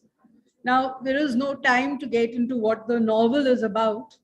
And I'll mix a little bit of Hindi because many people don't understand English. So I hope nobody takes an offense to that. Some people don't understand English at all. I mean, Hindi at all. तो इस कहानी में दो पात्र हैं, एक एरन है, तीन पात्र, एरन, Joshua, and the third character जो मैं लूंगी,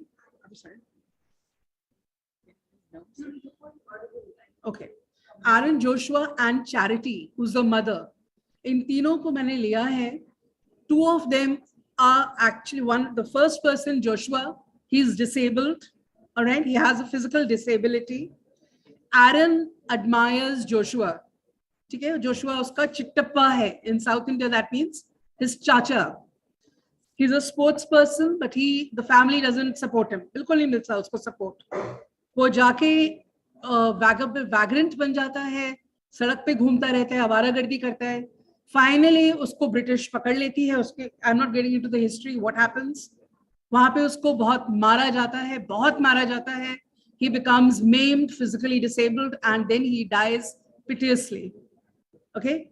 The moment he dies, the family, you know, just makes him a hero. The family that had disowned him, उसको घर से निकाला दे दिया था. It's सबको देख के the mother goes mad. This is not the main storyline. Okay? And how she's treated. So this is what I'm going to mainly talk about. So what I'm going to do, because of, again, the paucity of time, but still I wanted to show this clip. I had promised a number of movies, which is not possible. So I request you to just start the clip. Just watch it, please. It's a BBC clip.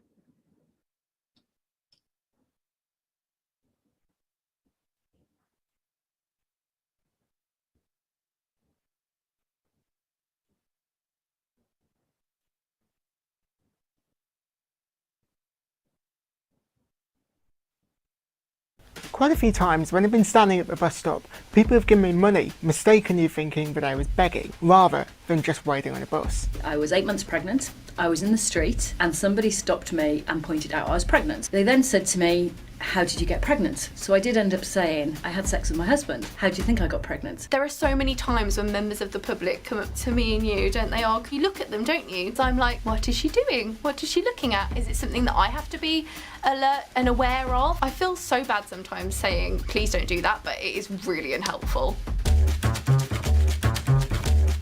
For many people, disability can seem to be a complex thing to talk about. Perhaps they fear saying the wrong thing or seeming patronising. 2/3 of us are uncomfortable when talking to disabled people, according to a survey done by the disability charity Scope. A disability can be a broad range of physical conditions, chronic health problems, and mental health issues. Some disabilities are clearly visible, while others can't be seen.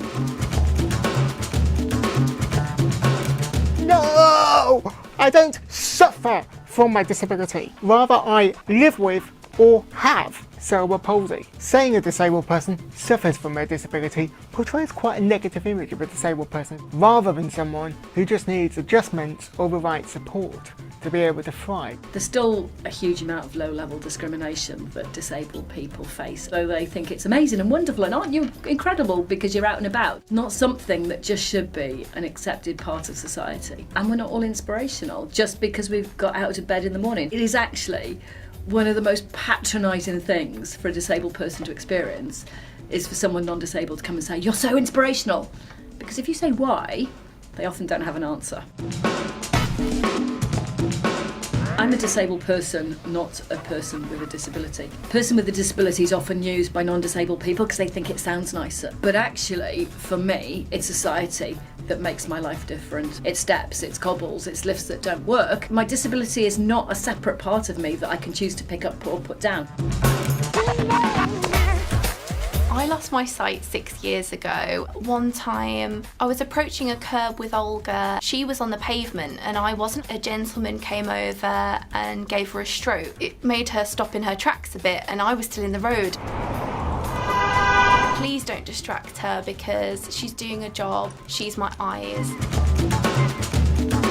I'm not wheelchair bound, confined to, or in a wheelchair. Rather, I just use my wheelchair to get around, so I'm a wheelchair user or someone using a wheelchair. The jokes about my speeding or whether I've got a licence are pretty weird when you consider that my wheels are essentially my legs. It's not about avoiding topics or trying to say the right thing, rather just treating people as you yourself would wish to be treated. Like many things in modern society, it's about asking for a person's consent and how they want things to go down, rather than just assuming. Stop and think how you talk to anyone else and use that when you talk to a disabled person. Just listen to what they say. What would be so great is if people came up to me and asked me if they could stroke Olga. I think it's really important to have that dialogue between me and the person interacting with me because the audible world is so important to a blind person. We don't need to be condescended to or treated differently.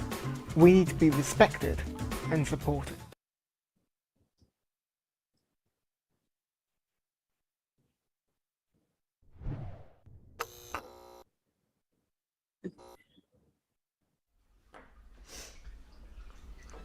इसको बंद कर देंगे तो वापस thank you. Okay, so I begin. Can we go back to पहली वाली slide? Okay. Is ability, when we talk about being able-bodied, is ability a trait, a hallmark, or bricolage? Bricolage is a literary term for jugaad. Okay. Non-conventional orientation is generally understood as disabled. This indicates a lack. It is as if there's something which is wrong with you. Next, please. Okay. Now, I go back to the person I was talking of, Aaron. Aaron's chacha, this chittippa, Joshua, is he's the proverbial langda. I'm sorry, this is such a derogatory term. But that's how it is. I haven't mentioned it here. It's very clearly written, whatever I want to say, but I want you to think back to the movie which has just been recently released. Jai Bhai, something, Jordar, Jayesh Bhai, Jordar has been released. In the movie talks about female feticide, excellently done, good humor. Usme bhi ek langda aata hai.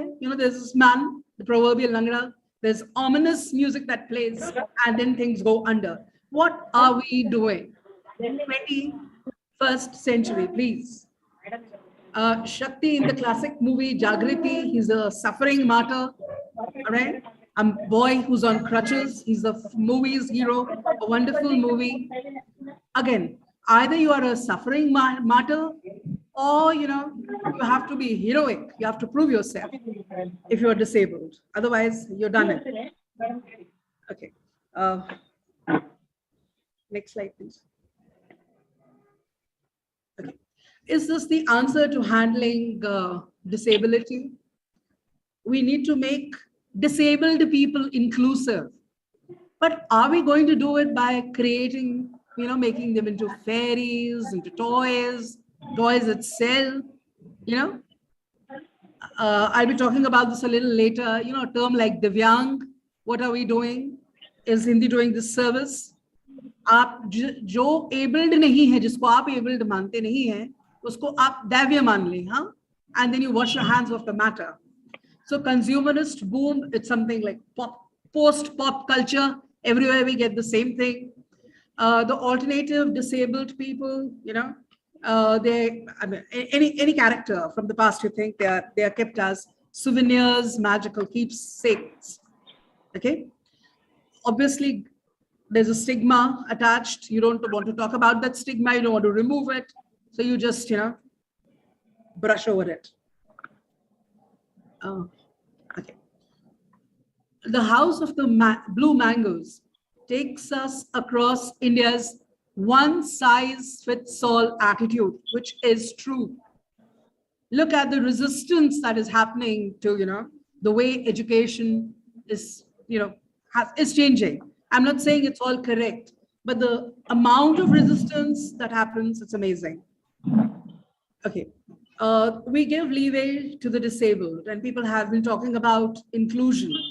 All right.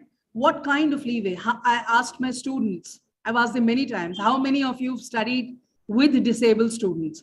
How many of you have had disabled students in your class? And I remember one class, this is a post.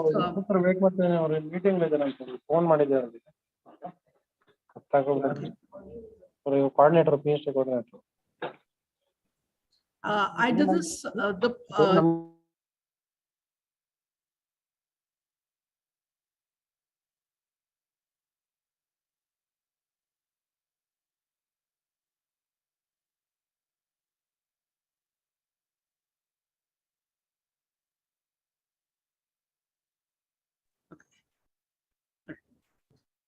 I don't know, we've gone back.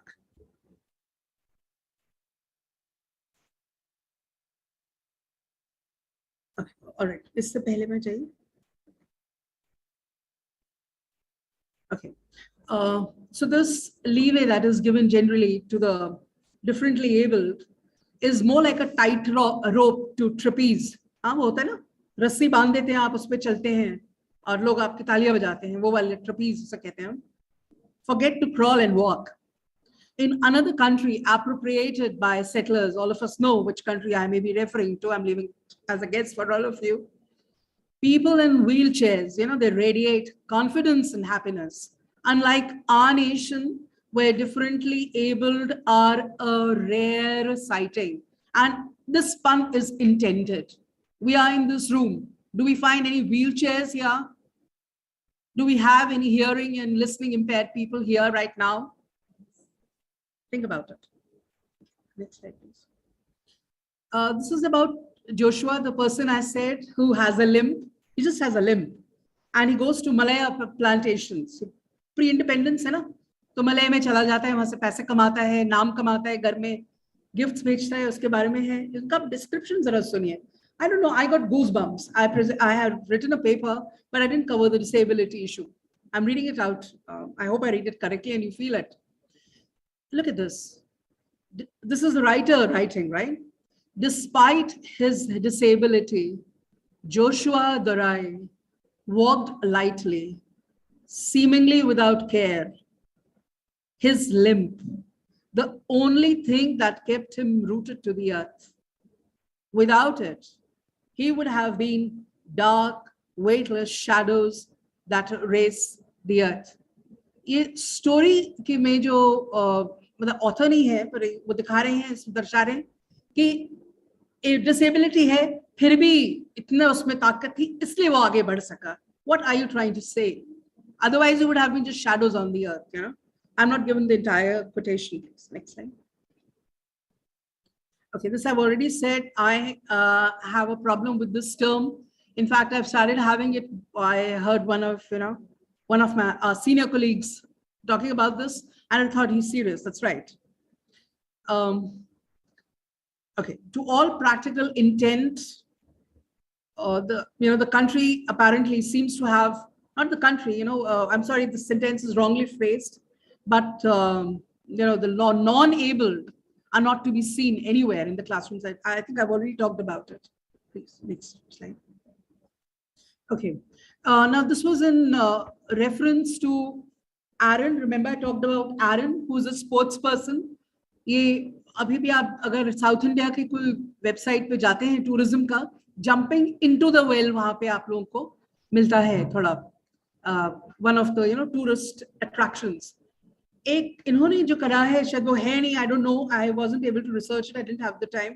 Wales के across कूदना, एक तरफ से दूसरी तरफ बहुत लंबी छलांग मारना, वो भी एक खेल है. तो एरन वो करना चाहता है, उसको डिसवेट किया जाता है. ठीक है, और मैंने आपको उनकी कहानी बता दी कि कैसे वो मर जाते हैं, उनको पकड़ के टॉर्चर किया जाता है बाद में. But now Indian spaces, they're not like what was happening in pre-independent India. Indian spaces are becoming inclusive. Okay. Deepa Malik, we've heard of her. She is wheelchair bound. She's an army person. She belongs to an army background. Praveen Malik, I come from the college where he's from the college that I teach in. He's a Paralympic high jumper, silver medalist.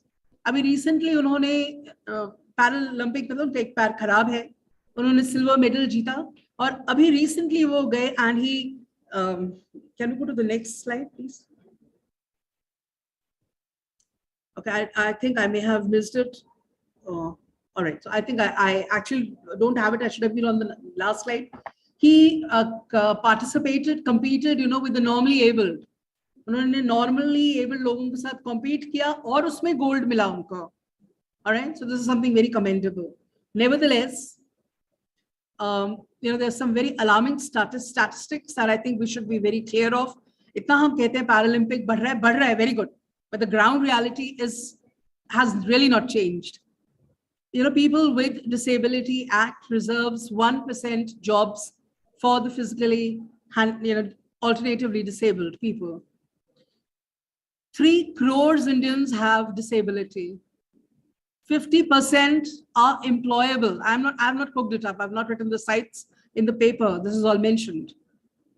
But only 34 lakh have employment. 34 lakh and 3 crores people with disability.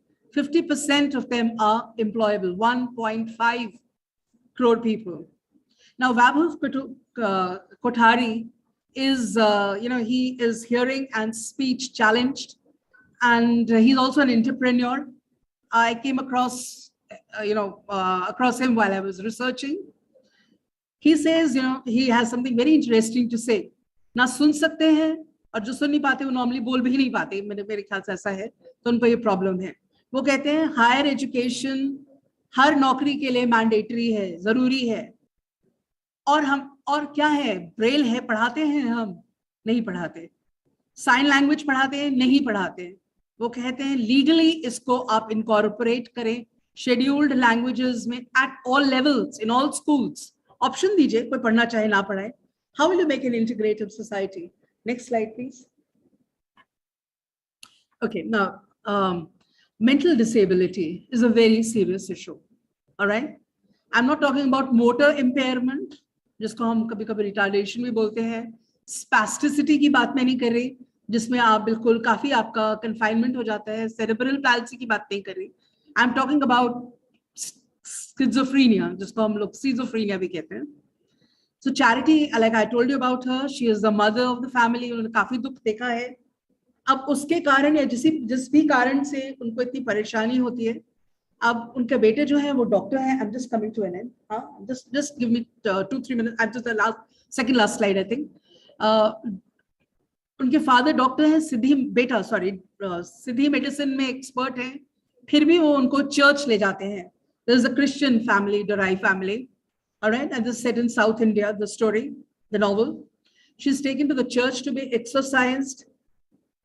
बिल्कुल चुप हो जाती हैं वो काफी time तक, बाद में ठीक होती हैं, पर धीरे धीरे उनको कभी कभी सीजोफ्रेनिया के सिम्टम्स होते हैं, hallucination होता है. This is like, you know, why A Clockwork Orange, I'm not getting into that. You can all refer to it. But does confinement and mindless treatment, आपने किसी को treat किया, उसको बंद किया और बिना उसको improvement नहीं हुआ, does that make sense? And then I've given you 2015, you know, National Health Survey statistics. Please have a look at it. And faith healers are first choice of contact for 73.5% of the people. Next slide, please. Okay, this is my last slide. India is the most depressed country in the world. I'm not saying it. The World Health Organization says there's underreporting, there is stigma attached to alternative ability, abled people. है stigma, मैं नहीं कह रही है, taboo है. हम लोग अपने बच्चों का छुपाते हैं अगर उनको mental disability है, अगर वो कोई differently abled है. And look at the level of mental health workers in India. 1 in 100,000. Okay, 15 to 20% of children suffer from cerebral palsy, and we have not yet broached, इसके बारे में तो बात ही नहीं की, dwarfism, blindness, and auditory and speech impairment. Okay, all right, thank you. Last one. Thank you for the patient listening.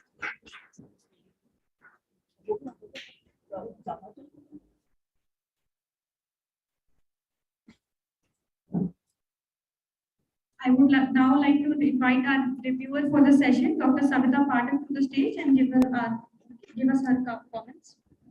Thank you, Krishangi. Yeah, is there any specific question to any? Yeah, or any presenter who is present? No, I don't think so.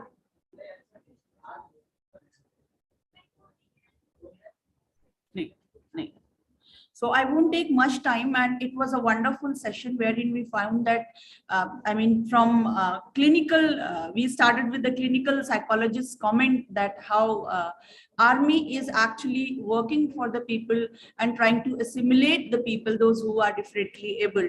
And then we got the paper, the first paper by Sri Deepa and Geeta Duirajan, wherein they talked about the Praman, Tark Praman Pranali, which is basically from the Indic studies, that how we need to have the inclusive classroom. We don't have to be the physically, you know, mark the student, but we rather doing it ritually. We need to actually involve them in the classroom, and for that we need to do real emotional labor. And the next paper was by Tufail Firdaus, and here he talked about economics from the perspective of economics, and he talked about the marginalization of the differently able people, and still that is going on. And from economics to psychology and anthropology, we got comments from Chetan and Shubha Ranganathan, wherein they talked about that there should be kind of interdisciplinary approach to look into this issue. And I mean, from anthropology to sociology to economics and to psychology, we need to amalgamate all these issues, then we would be able to actually see the problem properly. Saksham Arora, indeed a wonderful paper. That was, he talked about freak shows and especially took example from the novel Green Love, and he talked about how the dehumanization is actually or was actually taking place, but that has been replaced by the new kind of shows. That is good, but there are certain challenges attached to it.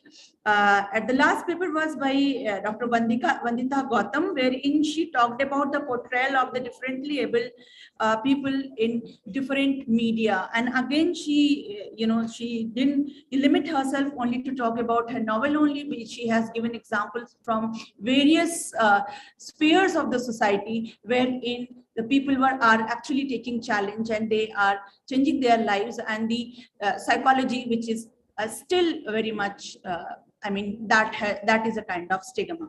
So that was all about the paper. Indeed, it was a wonderful session, and whether it is revealed disability or concealed disability, both the aspects were challenged. And just to inform the audience that it's a wonderful session which is been initiated by enabling unit. So the people from this is to Vandita ji, that people, those who are physically challenged, they are actually, they have organized this program and they are doing commendable job to actually bring out the change in the society. Thank you very much, Dr. Savita Pathak, for your wonderful words and kind encouragement. I would now like to invite our convener, Dr. Smriti Singh, for a vote of thanks before we end our session.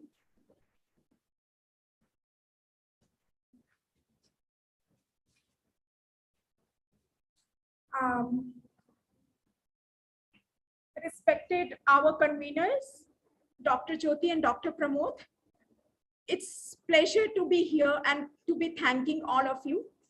All the presenters did wonderful job, and I hope so the message you have made us understand, you will be conveying same message to your institution, so your institution can become hallmark in the area. Thank you so much for being there. All the NSS students, all the students for having so much patience and doing all the jobs, all the things properly. I would like to thank, this is not to be because I am mentioning, because I understand their difficulties to coming to this college. All my differently able colleagues and students, thank you so much. Physically, you have made us, you were present, Shakti and everyone. Firdaus from Kashmir, you are physically present. You have encouraged us. Thank you so much, all of you. Let's meet for tea. Tomorrow we have whole session, online session. We are meeting day after tomorrow at 9:30 sharp for hybrid demonstration. Thank you, all of you.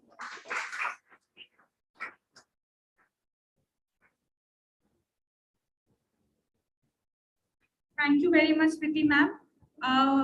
Now we move towards the end of our technical session. For those of you present with us, we would like to invite you for tea outside. And with this, we end our session. Thank you so much for joining us today. And we hope that you will be joining us tomorrow and the day after as well, as we continue with the technical presentations. Thank you.